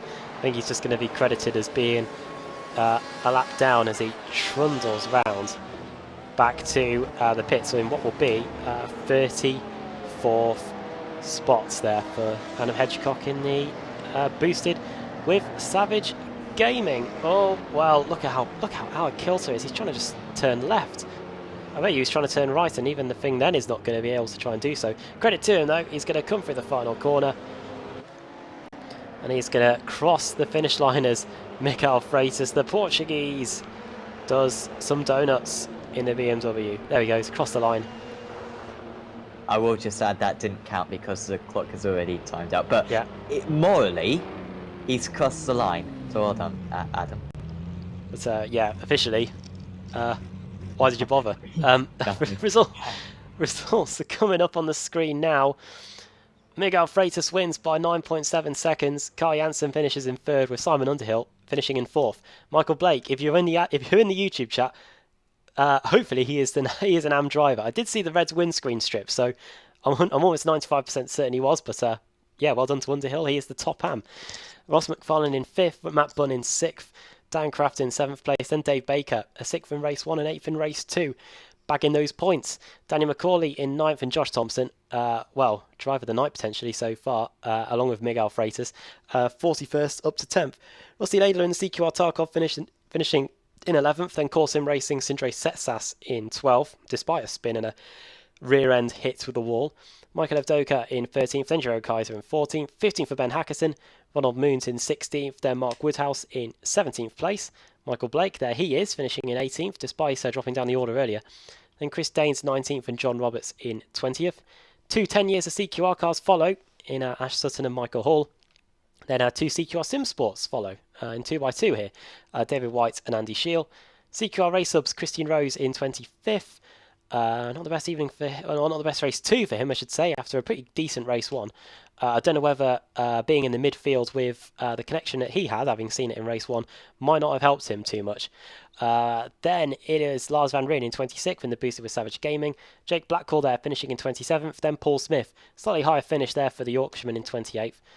Followed by his namesake Paul, this time Gosling in 29th. Ben Gregory in 30th. Then Lee Deemer in the Immortal car. Then Jason Dilworth, Jason Rowe after that. Then Adam Hedgecock in the Boosted with Savage Gaming. Team Lizards, Tom Jacobs in 35th. And then the cars that had issues during the race. Stuart Atkinson, 4 laps down. Morgan Butler, Lee Woodburn, Dion Phillips, Steve Burke, Mike Gray and Josh Rayfield all going out of the race earlier on. Right then, time for the final reverse grid of the evening, getting set for race 3. We had 20 for race 2. Sam alluded to it earlier. If Sutton wants to be on the pole, he's going to have to get number 22 drawn. And how many segments have we got on this wheel? We've got 1, 2, 3, 4, 5, 6, 7, 8, 9, 10. He's got 2 in 10 chance of that happening. So just under a quarter of a possibility of him getting on the pole. So the odds are pretty long for that. But we'll wait and see. So let's spin the wheel now. He's it's more of my betting experiences. I was betting on the Cheltenham Festival at during the day, during last week I should say. Didn't go too well, but more of that in a bit. Let's spin the wheel just so I can find it. There it is, and let's see who's going to be on the pole here.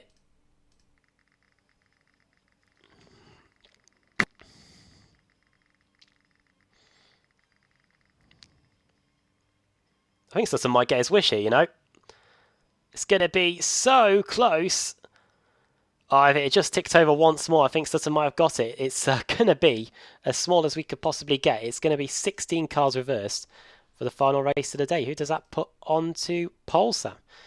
That means that Ronald Moons will be on pole position with Ben Haxton on the front row alongside him. Of course, many of the viewers don't know that we just type in a value when we spin the wheel, and we know that's going to end up on that. But of course, we could have allowed Ash on the pole position, but unfortunately for him, not quite. Also, unfortunate for Mark Woodhouse as well in 17th, Michael Blake in 18th, and Chris Danes in 19th, also John Roberts in 20th. So that would be where they start. Ronald Means, though, like I said, on pole position alongside Ben Haxton. Then will be Kaiser, Evdoka, and then Setsas and Thompson will be starting pretty near the front as well. So opportunity for redemption for those drivers after their misdemeanors earlier on in the day.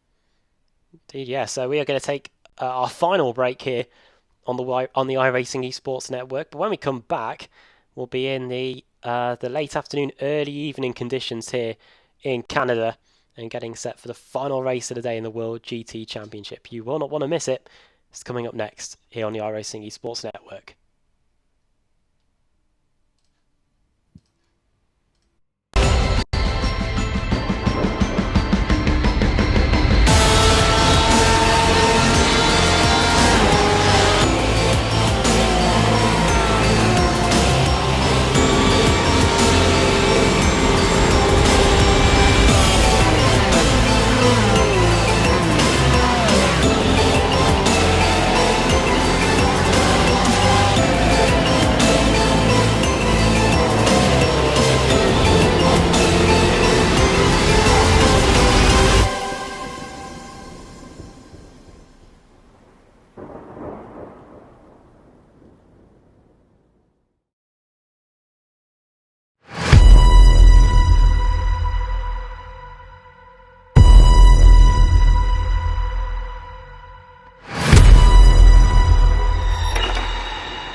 Growing up as a kid in Oklahoma, where I'm from, the Chili Bowl is the biggest race that we have.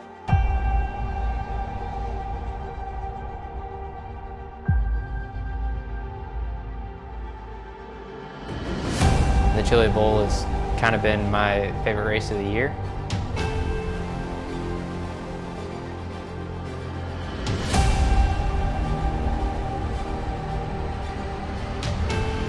Growing up a dirt racer in Oklahoma, that's kind of the holy grail.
Growing up as a kid in Oklahoma, where I'm from, the Chili Bowl is the biggest race that we have.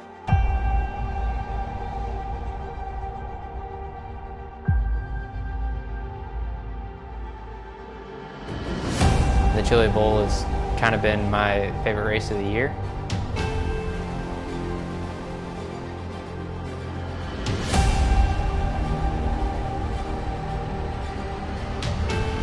Growing up a dirt racer in Oklahoma, that's kind of the holy grail.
Growing up as a kid in Oklahoma, where I'm from, the Chili Bowl is the biggest race that we have.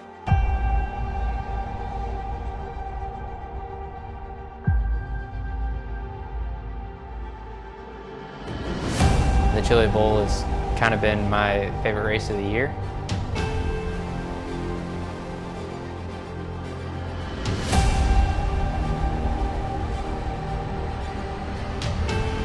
Growing up a dirt racer in Oklahoma, that's kind of the holy grail.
We're back at Motorsport for the final race of the day here in the World GT Championship. The cars are just pulling away from the grid now and getting set for their final formation lap. It looks like somebody's not going either that or they're not paying attention, as we can see at cam there as we get going. Adam Buff here with Sam Fitzpatrick again to bring you through the final 20-minute sprint race here. Next week, of course, the series heads to Daytona for its final Enduro of the season. And we're looking forward to that. It'll be underway from just after 8 o'clock here on Apex Race on the iRacing Esports Network. Let's run you through the grid then. Ronald Moon starting on the pole, then it's Hackerson, then it's Michael Evdokas, Indre Setsas, then Rusty Laidler, Josh Thompson, Danny McCauley, and Dave Baker, Dan Kraft, Matt Bunn, Ross McFarlane, Simon Underhill. And as the rest of the grid comes down the screen, Ronald Moon starting on the pole, Sam, Pro-Am driver. We saw Paul Gosling have a fair crack at it in the early going, ended up getting shuffled back down the order eventually though, but we had quite a few AM drivers still up, well we had one AM driver still up near the top by the end of race 2. They're doing pretty well here. Yeah, absolutely. We've seen those drivers really mix around quite a bit. I think this circuit, due to its length, it's not a simple circuit. To really get the most out of the car, you need to be a top driver. So we saw by Ash Sutton in race 1. But I feel as though these AM drivers do have a little bit of a better chance around this type of circuit, being it a little bit flatter than some of the others that we visit. And so the field has been so evenly matched, and I think Ron's going to have a decent chance at maybe even a top 5. I think he'll be looking for a top 10, but I know it's going to be ever so interesting. Atkinson, Evdoka, Setsas and Thompson all right in there, and will be fascinating to see who can end up on top, and whether maybe someone a little bit further down the field like Carl Janssen, for example, or Jamie Rushworth could cause a bit of a charge as well.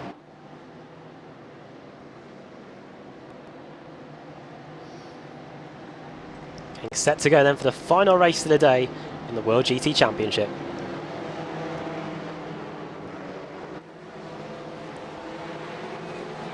Safety car comes in, green lights are on. Race 3 of the day in the World GT Championship is go.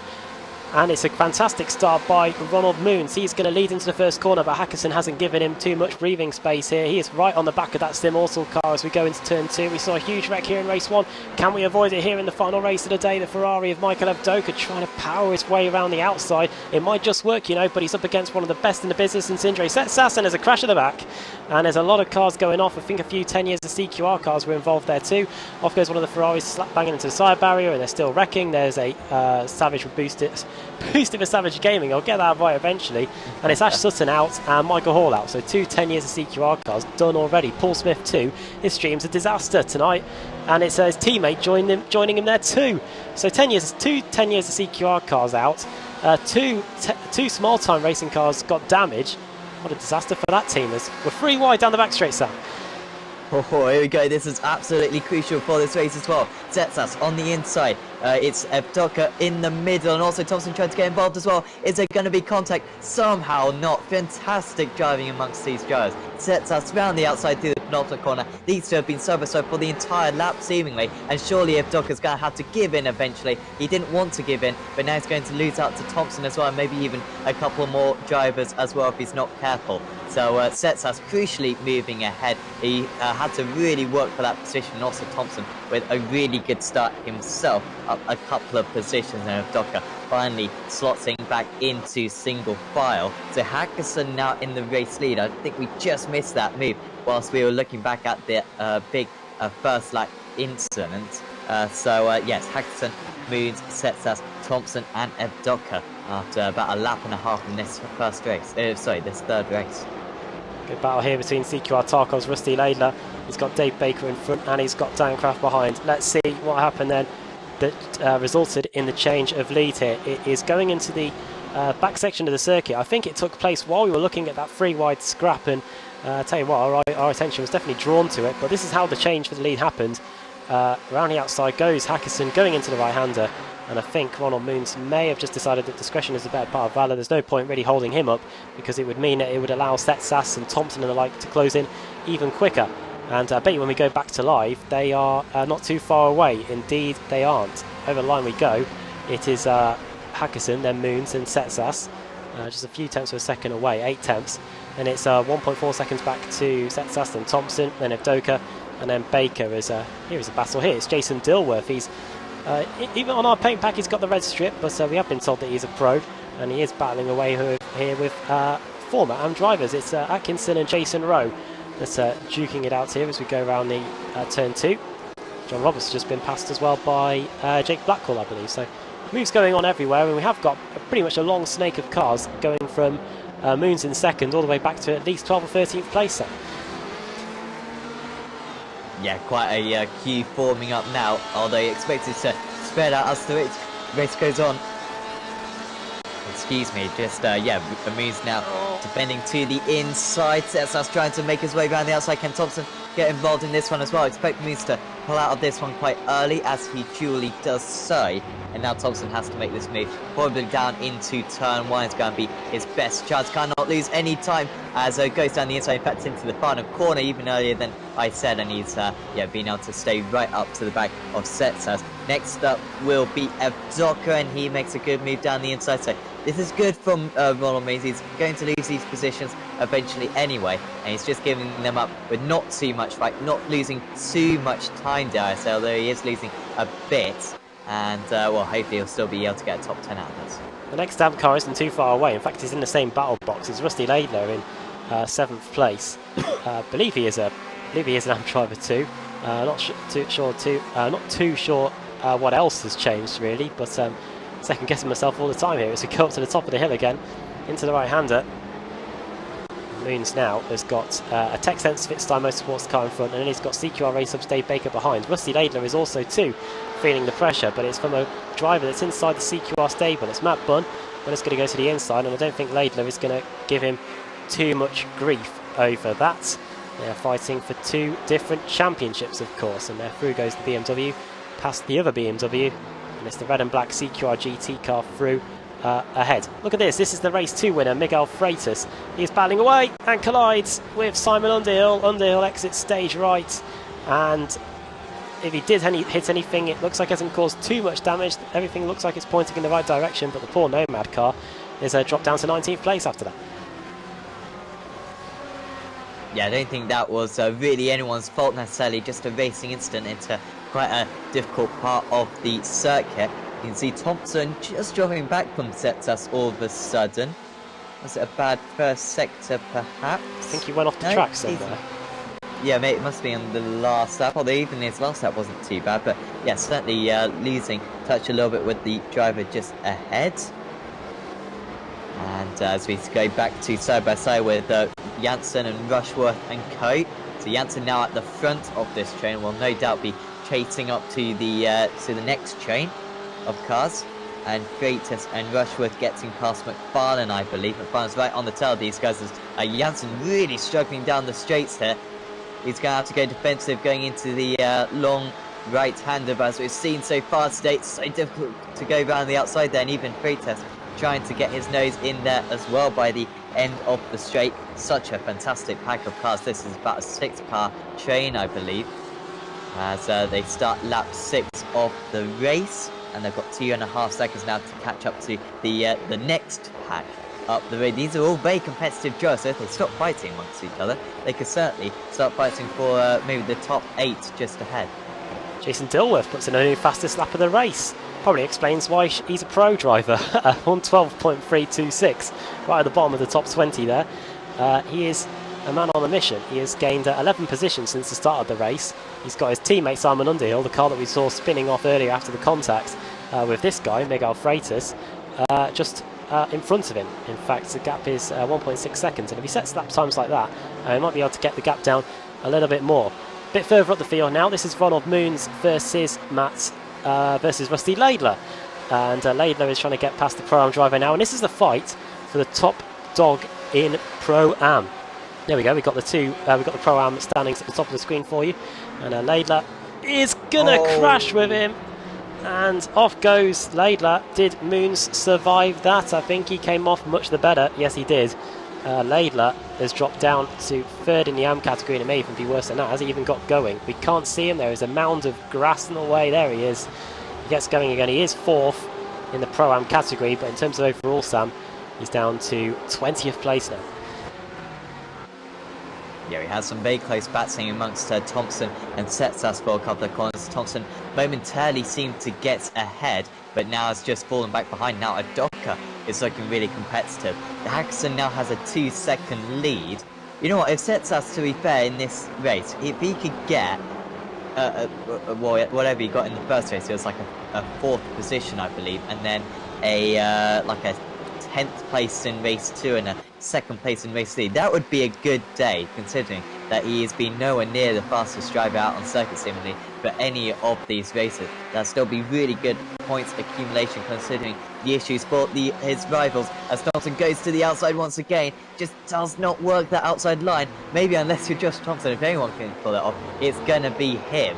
But it's just such a long distance. Go down the inside. Settas just about saw it coming. So left a little bit of room, and now Docker trying to get involved as well. Probably best for him just to wait behind these drivers, to be honest, because he's a little bit slower than them. I think it's just because they're fighting that he's being able to keep up at the moment. And right now, Hackerson at this rate is just dropping these guys with ease, about half a second a lap faster. Now if Doka fancies a bit of the action, I wonder if Thompson obviously Sindre Setsas is very quick, but I wonder if Thompson, who set a purple sector in sector 2 on the previous lap, is wondering whether he could actually put a dent in that 2.7 seconds, because it most definitely is growing. Poor Ronald Moons, who was starting on the pole earlier, he's had to retire back to the pits. Let's see what happened to our Pro-Am leader earlier, and race leader earlier. He just gets passed here by one of the 10 years of CQR cars, so too a CQR Sim Sports car, but the Porsche is going to go up the inside. Something broken, or whatever it was, it's resulted in him hitting the wall, and I think he might be done. So the Belgian is really in strife here, and he's had to tow back to the pits as a result. So not what Ronald Moons would have liked from the last race, especially with the promise that it showed of him starting on the pole, and he's had to tow back again as we look at this battle between Dan Kraft and Daniel McCauley. 10 years of CQR versus CQR Sim Sports, going at it here over the line. Loads of battles going on all over the place. There's battles to second, and then this is the next big group. It's the battle for seventh. With Matt Bunn in that CQR GT car, there he is. Sam all on his own, really. He's got that group in front of him. They're a bit too far up the road, and then he's got the group behind that aren't really making too much gains on him as things stand anyway. Yeah, at the moment, he's trying to make a big gap so that inevitably he wants the likes of Rushworth and Janssen and Freitas make their moves past Kraft and McCauley. He's got a big enough gap as we just go back a little bit further forward. Sets us still defending from Thompson, and you know what, this is a slightly better run here for Thompson. We saw him ease past Setsas in race 2, and you know what, I do think that BMW does have a little bit more straight line speed, and you know what, he might just pull ahead going into this long right hander, and he might just have the ideal line here. Josh Thompson, he's got the momentum, and Josh Thompson surely going to be up into second position. Nothing that Setsas can do, and that was really nicely done. Here comes Evdoka trying to go down the inside. That might be an unwise move. Setsas goes off the circuit, and he's going to lose a couple of positions. Who's that just behind? Dave Baker trying to make his way through as well. And Setsas, well, it looked as though he might be able to recover a podium out of today, after his podium in race 1 as well. But maybe that isn't going to happen anymore for him. Drops back down into 5th. Well, Thompson and Setsas collided at Interlagos last week. This week they were able to do it cleanly, but Evdoka, from the chopper, the helicopter, or the drone, as some people were calling it on the YouTube chat, it looked like there was maybe the slightest touch between them that unsettled the Ferrari, sent it wide, maybe a 0x or something like that, and which probably would have turned into a 1x actually, because it resulted in Setsas going off. But nonetheless, it means that Core Sim Racing Setsas is down to 5th place with just under half the race still to go here. Baker in his highest spot of the day so far, finished in 6th in race 1, finished 8th in race 2. Here he is in race 3, running in 4th spot, has gained 4 places too, has the Porsche driver, the former BSRTC champion. Let's not forget, it is back. One of the biggest leagues on iRacing, privately run leagues on iRacing, with so much money on offer for teams, for drivers, pro-ams and pro drivers alike. It's back in 2 weeks' time. The media day next week, the first round of the season. The week after that, are we starting at Phillip Island, Sam? Because we always seem to start there in previous seasons. Where's round 1 going to be? I believe it's Brands Hatch. Ah. Sorry to disappoint, but I feel like Brands Hatch is a decent place to start as well. I believe the series was always run on trying to mirror where the major series go to in real life. So I think we always used to start at Phillip Island because it was the Australian Grand Prix. But Brands Hatch homecoming for the BSRTC. Back to its roots really, as Christian Rose back to the World GT, fighting away with Ross McFarlane here. Porsche versus Ferrari. Ross McFarlane trying to get it done around the outside there. That's going to be an opportunistic move, especially with Christian Rose having the inside line. Runs very wide on the exit though, and should give the Ferrari the extra straight line speed it needs. Before the BOP for this season, the Ferraris tended to be quick in a straight line, and obviously it looks like it's going to be the case here. Look at those gold wheel rims on the Ferrari there, as McFarlane and Rose go at it again here, going into the final few corners. Atkinson has had to tow back to the pits. It was Ron Atkinson, the football manager's 80th birthday today. I don't think Atkinson is going to be getting any cake and Prosecco for what has happened here in race 3. Maybe you get different things for your birthday, I don't know. But just over 6 minutes to go, and Christian Rose is down to 13th place now, with McFarlane up to 12th, as things continue, or remain I should say, to be extremely tight at the front. Thompson last time around hasn't made too much inroads into Ben Hackerson. It looks like Radical's online sim also could be on course as things stand to pick up a win here at Motorsport with a couple of laps to go here, as Thompson has a bit of a wobble going out the right-hander, and Setsas is right with Baker now.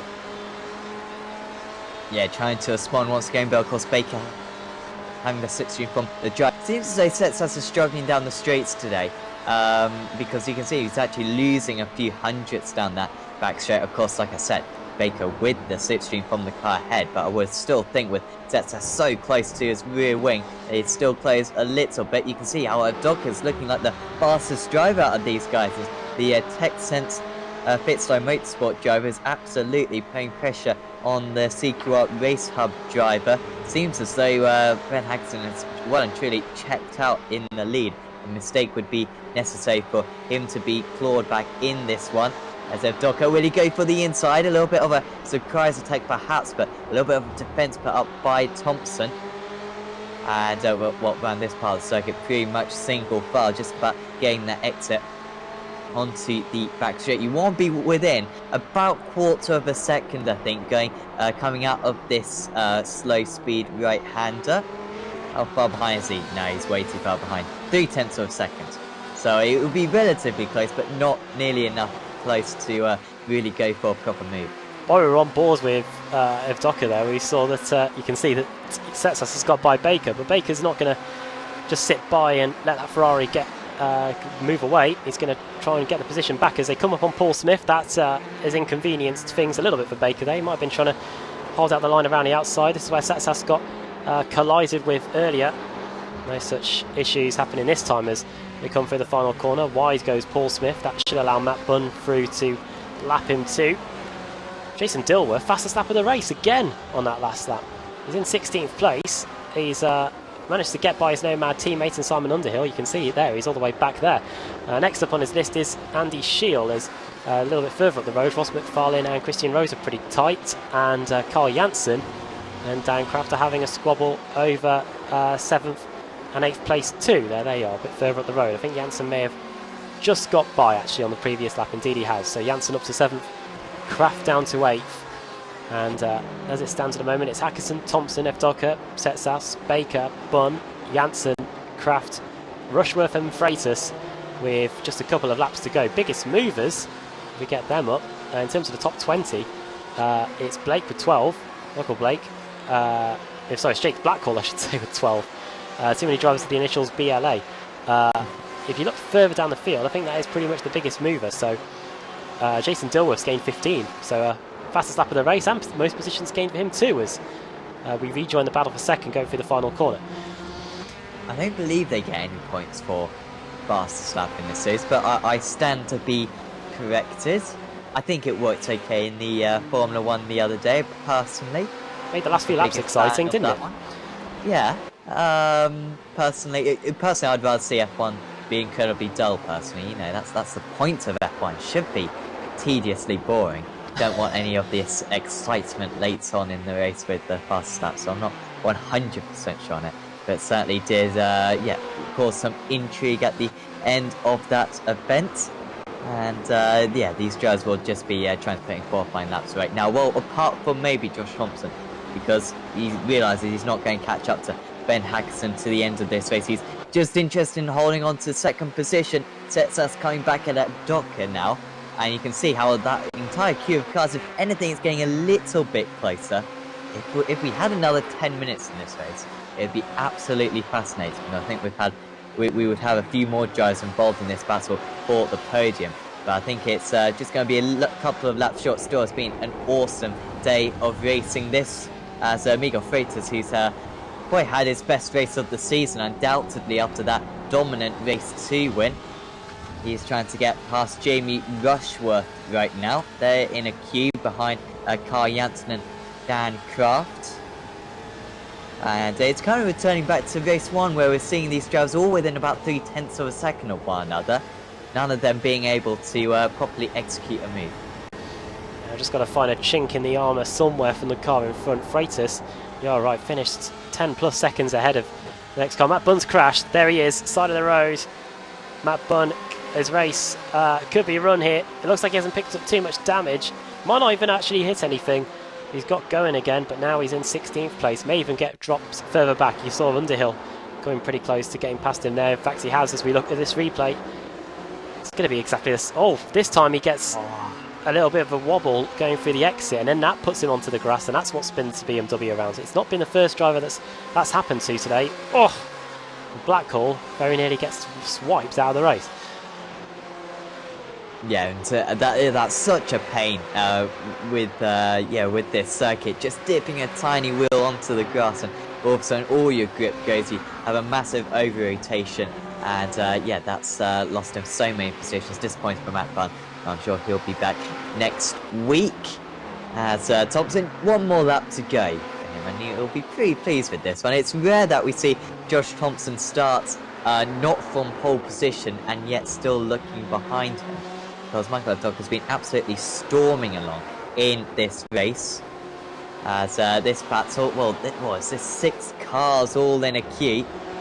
We've got another battle just further up as well with the likes of Janssen, Kraft and Rushworth as well. It's been an awesome day of racing. Aspeta still trying to make the move. But I think very soon we're going to have to go back to our race leader, Ben Hackerson, because he's going to be the third different winner for tonight. Yeah, I think Macaulay in that battle we were just looking at a second ago got shuffled back somewhat. Here is Sindre Setsas versus Dave Baker. This could go all the way to the end, but it's never been in doubt here. Ben Hackerson, he got the lead on the opening lap from Ronald Moons. Has never looked back from there. It's going to be a win for Ford. 3 different manufacturers winning tonight as well. BMW, in fact just 2, BMW and Ford.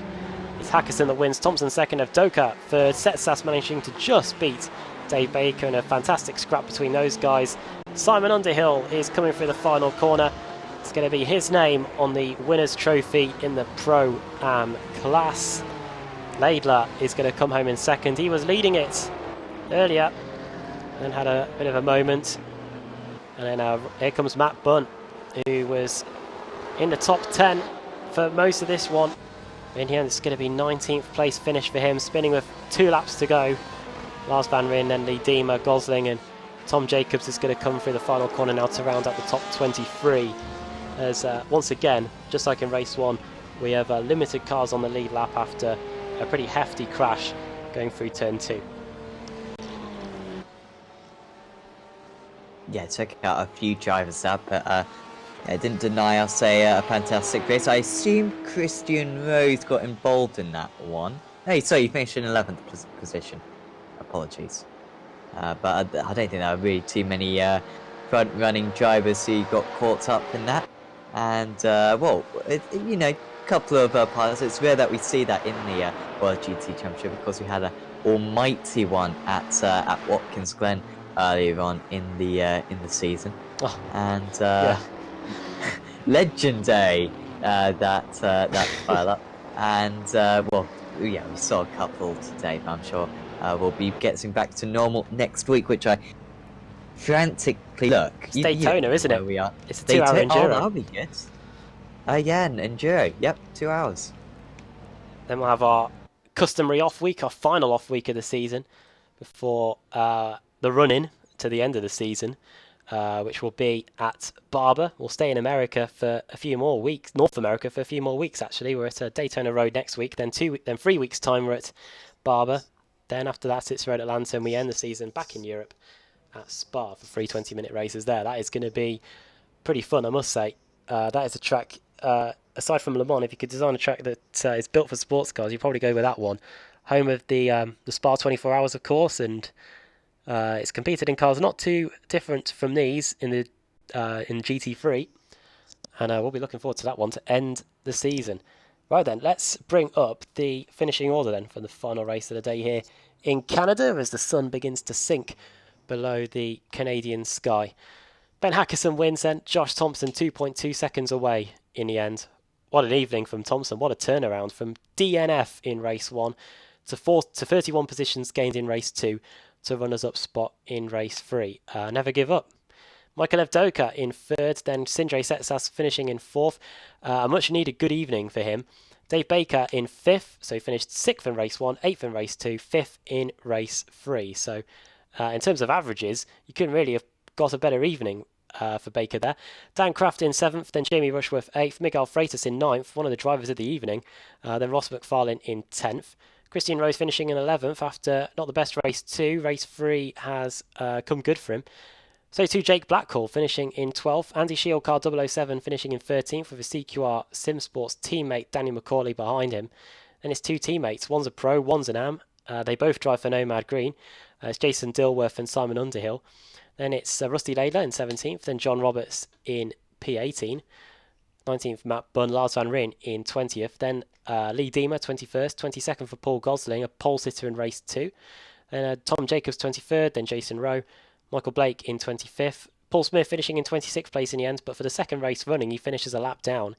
Ronald Moons 27th, then Adam Hedgecock 2 laps down, then Atkinson, Chris Daines, Morgan Butler, Lee Woodburn finishing in 32nd place, and David White 33rd, Ben Gregory 34th, Michael Hall 35th, Mark Woodhouse finishing in 36th place, and then the cars had issues at the very, very beginning. Ash Sutton out, Dion Phillips also out, Steve Burke and Mike Gray all meeting their fate in the wall, upside down or of the sort, in turn 2 on the opening lap of the race.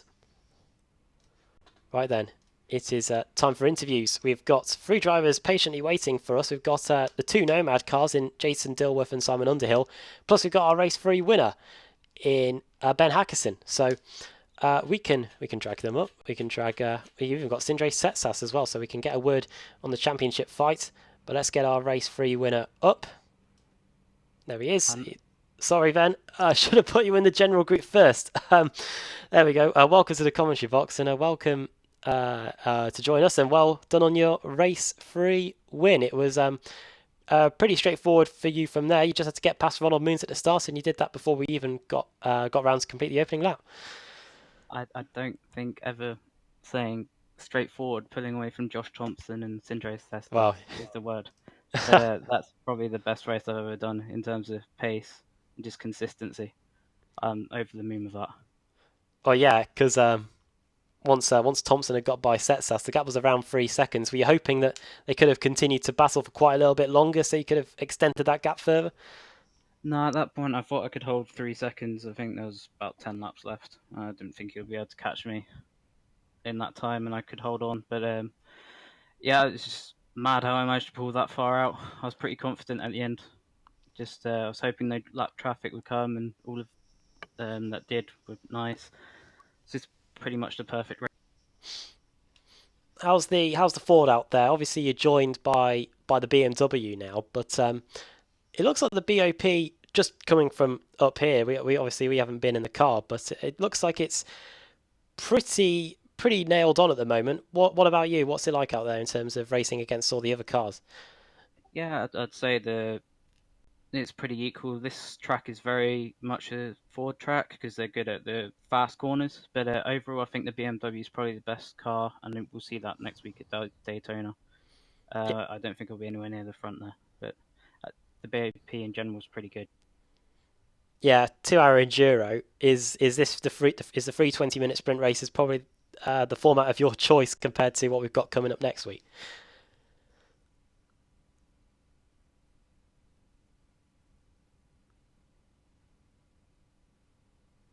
You're still there, Ben? Sorry. Oh yeah, sorry. Yeah, I just said my qualifying's been pretty terrible, so it gives me a chance to get forward in the 2-hour races, but the reverse grid's better chance of actually pulling through because it's quite hard to overtake in these cars, especially against cars of similar pace. Brilliant. Well, well done on the win today. Before we let you go, do you want to send a quick shout out to anybody? Yeah, Radicals Online for picking me up. It's an amazing opportunity, and all their sponsors, which they've got loads. So Cranfield Simulation, GRT, which I used for the first time today, so lucky omen. MOAFT podcast, Kick Sideways, Pixel Dust, Immortal, Asta Sim Race, Driving Simulator. There's a lot. Well done for naming all of them. Anyway, and well done on the win today in race 3. Ben, thanks for taking the time to come and speak to us. Oh, thank you very much, guys. And Ackerson there. Who should we target next? We've got Sindre Setsas and Christian Rose, two championship contenders, waiting patiently down there. Just seeing if the championship points have been updated actually before we get them up here. Doesn't look like it, but either way, we'll drag them up for a quick word. Two championship contenders in the interview room together. Christian Rose and Sindre Setsas, welcome to the commentary box. Two championship contenders, and two have had pretty good nights. Sindre, we'll come to you first. Probably a much better evening, you would say, than last week at Interlagos. It was better, but it wasn't great.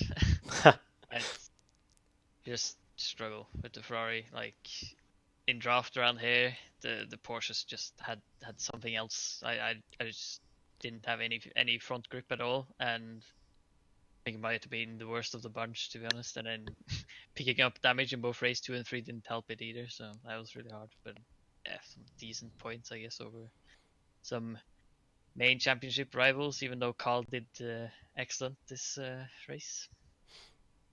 And Christian as well, race 1 was okay for you. Race 2 came a bit unstuck, but you're able to get back on form again in race 3.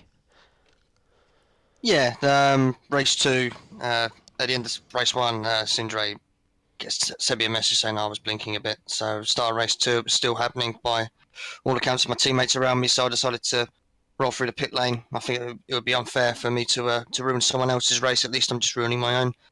But it seemed to calm down from that point onwards, so it was good to try and push my way as high up the field as possible and to try and minimise the damage. And yeah, race 3 again was very much the same, just trying to stay out of trouble really.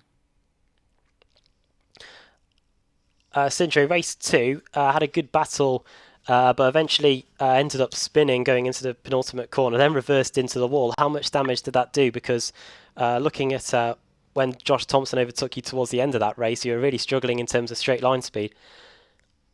Oh yeah, spinning or getting spun, that's two different scenarios. But yeah, I got rear wing damage, and looking at what happened at Interlagos last week, I just didn't want to take any risk when put in the situation. So. And Christian, next week, Daytona, 2-hour enduro race. Obviously, loads of points are going to be on offer in terms of the hourly points and the points counting more than almost double towards when the checker flag falls. Could it be a potentially crucial evening in terms of getting points when it comes to the final championship? Oh, definitely. You know, these enduros do play quite a large part in the championship. If you get a good result, you tend to leave with a very strong haul of points. I know that Carl and Sindre themselves have been very strong at both the enduros and have picked up some healthy points. So yeah, with them on offer, you know, I think it's going to be an interesting race next week. I'm not sure how the Porsche is going to fare there. I think most bought tonight was a pretty decent track for how the Porsche is. But that's the glory of GT racing. You know, you've got very different styles of cars, and some will work at some tracks more than others. So yeah, looking forward to doing some testing and seeing how we fare. And Sindre, your thoughts on Daytona as a road course? How's it going to be in these GTE cars? Is it a track that you know well? Did you do the Daytona 24 hours? No, I didn't. It's going to be interesting. Ferrari on the low wing tends to swap ends really quickly, so I just need to get on top of the balance of the car and then take it from there. Great, well, both of you, well done today. Before we let you go, do you want to send a quick shout out to anybody? Christian, we'll start with you first. Yep. Just first of all to everyone at CQR. There's quite a few of us in this championship, and we all put in a lot of effort to run laps and help each other out with setups, which is what we're all about. You know, we're just a bunch of mates that like to have a laugh, and occasionally we take the racing seriously. To yourselves for fantastic broadcasts as always, and yeah, to the series sponsors, Motorsports and Race Up. And Sindre? I want to thank everyone at Core Sim Racing and Carl, obviously, because I don't think I would have been running this series at all if it wasn't for Carl. So yeah, it just makes it more enjoyable. Okay, well, well done you two today, and yeah, thanks for taking the time to come up and speak to us. Thanks so much. Take care.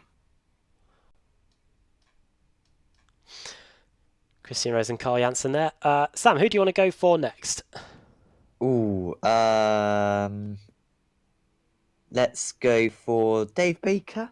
I think, seeing they had a pretty good race today. Who'd you say? Dave Baker. I'll Yeah, 70 him points. now. Oh, As we rudely interrupt his conversation, but Apologies, guys. no problem whatsoever. But it was a good day for you today, Dave. You know, you seem to be right on the pace along with many of your other teammates, and you really put it on circuit in the end. You know, that was 3 good results. Yeah, I didn't get as much chance to practice for this one, so to be kind of up there, not kind of troubling the top boys with the ultimate pace, but to string 3 good races together, I think that's always been my strength, lapper. I've never been the hot lapper of the group. You know, Ash is always going to be probably sticking it on pole, and Christian and Jake have been really showing what the Porsche can do. So I've just kind of played to my strengths, which is keeping out of trouble and bringing home good results, which hopefully will help the team in the long run. Yeah, absolutely. Well, that last race was really interesting. You had a pretty good view, actually, of the Thompson, Docker, and Setsas battle. You had a nice wheel-to-wheel battle as well with Sinjay. But yeah, just explain, you know, how maybe you got the better of you, but you seem to also respond very, very quickly as well. You got alongside him a couple more times after that as well. Yeah, I tried. Never wanted to give away one too easily, but. Yeah, I think it was just coming down into the hairpin. I saw him poke his nose, and at that point, you know, you either risk turning in, defending your position, and getting hit, and you know, being taken out, and all that sort of stuff for one place, or you think maybe I'm going to live to fight another day here. Let him go, see what he does with the guys in front, because he's such a quick driver, and you know, I knew he'd challenge them at some point, and I was hoping maybe then they'd tussle and fall by the wayside, and I could just sail through. But sadly, that didn't happen. But no, really good race. I say I got to watch a great battle between the 3 of them. I think my setup or my driving style just didn't quite have the get up and go out of the hairpin sort of section, so I couldn't quite pull along the straight as easily as some of the other guys could. But yeah, it meant I got a great view of their battle at least. So yeah, absolutely. You've very much consolidated that P4 in the championship today, closed the gap a little bit on the core sim racing drivers as well, I think. If you have a good day at Daytona and those couple of guys have issues, you know, you're going to really be closing in on the top of the championship. Yeah, it's all to play for. I mean, I think drop weeks are starting to show up on the standings now, and unfortunately, I missed a round early on in the championship, so I've used my get out of jail free card for a race. I'm not sure whether the other guys have still got ones in their back pocket, but yeah, it's all shaping up to be kind of a good season throughout the grid, really. I mean, okay, some of the gaps might be large in places, but you can sort of look, you know, back end of the top 10 into the early teens. It's all really, really close. The AM battle spicing up as well, and you know, the teams battles. There's, you know, not that many between some of them. So yeah, looking forward to it. And you know, even if you've got great big gaps, sometimes just the actual racing, you know, is what it's all about. Yeah, absolutely. It's certainly looking like a great narrative towards the end of the season. And before we let you go, Dave, anyone you'd like to thank? As usual, you know, shout out goes to you guys in the broadcast booth for putting all of this on, for the drivers for turning up, everybody at CQR Race Hub, and all of our sponsors, everybody that's tuned into the broadcast and given it a bit of a subscribe and all that sort of stuff. So yeah, thanks all round. Thanks, Dave, and yeah, we'll see you in next week. Yeah, we'll speak to you soon. Take care, guys. Cheers, Dave. Right then, who have we not spoken to yet? We've spoken to Sindre Setsas. I've only gone and moved Sam Fitzpatrick out of the interview room. There we go. Yeah, sorry, Sam. I was really confused there. So why is everybody? You meant to have Sam here, Adam, not me. I'll see you later. All right, see you in a bit, Dave. There we go. I was like, what's Dave Baker doing it? Right. Who should we move on to next then? Obviously, we've spoken to Christian Rose. We've spoken to Sindre Setsas. We've spoken to Dave Baker. We've got Josh Thompson. We've got Ross McFarlane. We've got the 2 Nomad cars down there too. We'll get them up next, and then we'll end with Carl and Ross and Josh, I think. So let's grab them up here. We'll put them in general now, so we don't interrupt any other drivers as we get them into the interview room. We're joined by the 2 Nomad teammates, Jason Dilworth and And Simon Underhill, there we go. Brain Evening. kicking into gear. Jason, Evening. there is much debate on whether you're a pro or an am, but I'm an am. Michael Blake is insisting that that you're a pro. But either way, good evening for you. In that case, a pro am win in race 1, and some useful points in the fight for the pro am title. Yeah, absolutely. Yeah. So just to clear that up, I've been stuck in AM because I turned up a bit late. I haven't been told I've moved to pro yet, although they have said that that's a possibility. So for now, I'm just taking up the fact that I'm in this AM class, and I'm pretty stoked with what turned out to be wins in races 1 and 3. Then, even though race 2 was massively one to forget. Well, at race 3, even though you were nowhere near the front, but you were still setting purple lap times and the fastest lap of the race. Yeah, really happy with that. I just I wish I hadn't wrecked race 2 so much, and then maybe would have been closer to the front at race 3. Really good to mix it at the front, but that was great fun. I think I started 31st, so I don't know where I finished, but lots of overtaking during that race. It was great fun. And Simon, your teammate, joins us here as well. Tell us about your evening, Simon. It, as always, it proves to be an eventful one here. Yeah, I mean, this is one of my better weeks. I won the second race, top AM. So for Nomad Green overall, it's been a really good week. I've had some really poor weeks. I've made some really poor driving decisions, but this week it was really good, especially race 1. So I'd like to say a big thanks to Mike Blake, as he does to me consistently over previous weeks. We had a really close, really clean race, and yeah, loved it. Love this week. It's brilliant. Some of the drivers that we were speaking to earlier, Simon said that the Ford is at its best around here. Would you agree with that? Oh, this is definitely a Ford track. Yeah, I mean, last week it was one track that I don't believe that Ford was strong at. But come this week in the pre-race practice, I was really confident that the Ford would do well here, and yeah, it just showed in race 2 as the. Jason, Daytona next week, 2-hour enduro.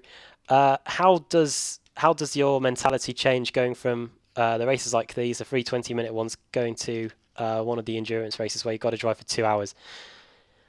Well, for us, Nomad Sim Racing, we're built around endurance racing. That's pretty much all we do.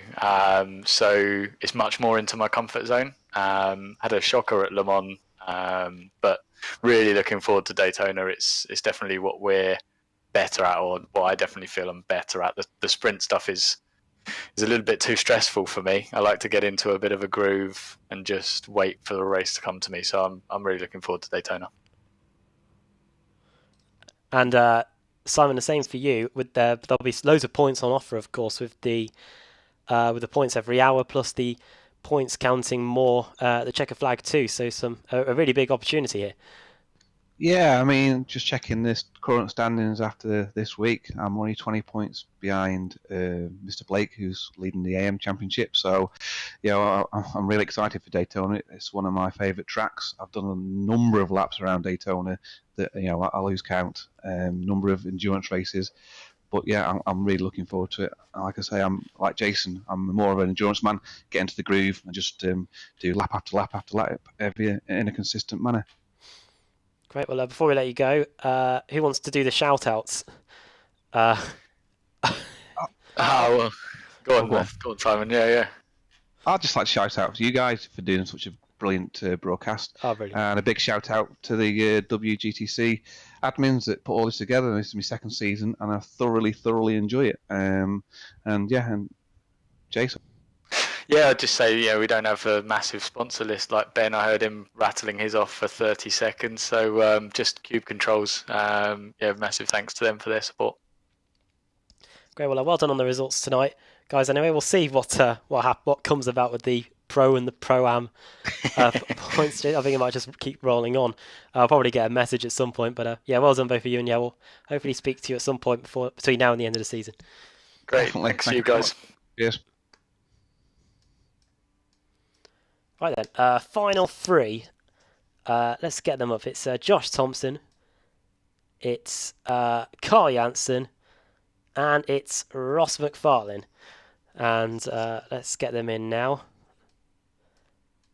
In they all come. There we go, we've got all 3. Carl Jansen, Josh Thompson, Ross McFarlane all joining us in the commentary box. The final three that have been patiently waiting for interviews. They're standing by now with Sam Fitzpatrick.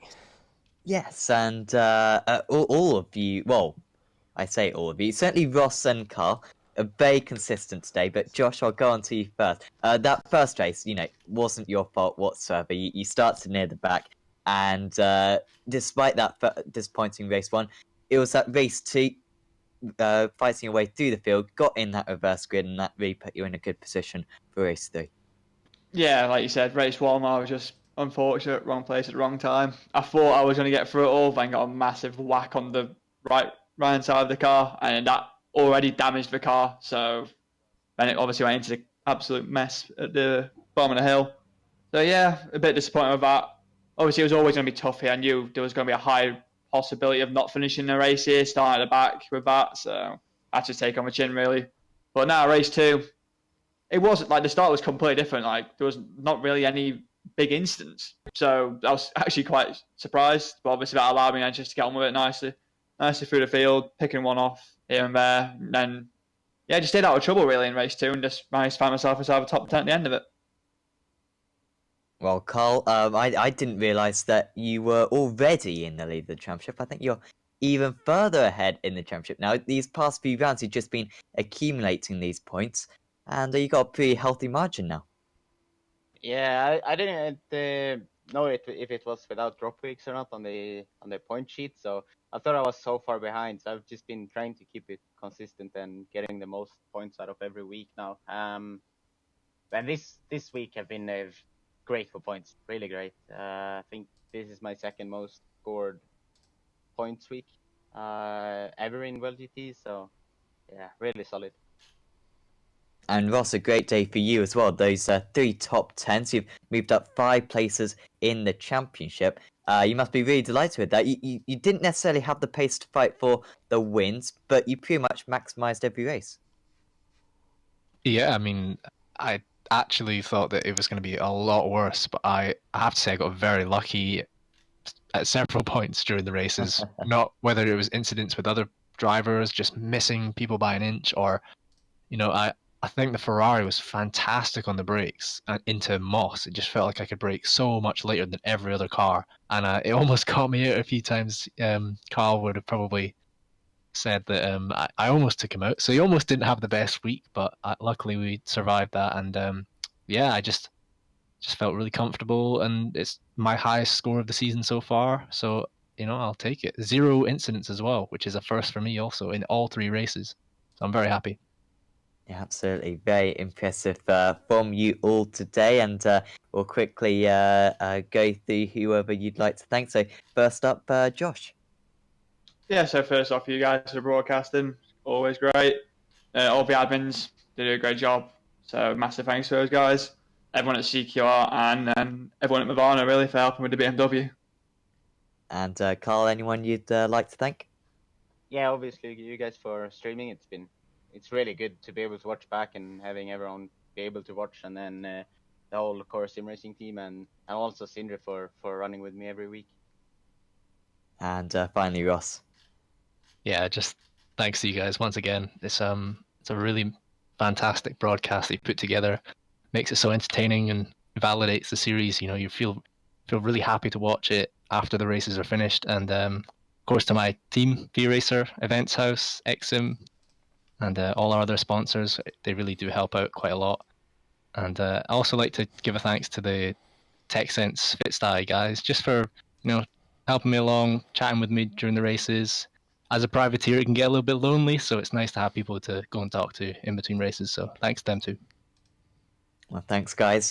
Great to talk to you, and see you next week. Bye.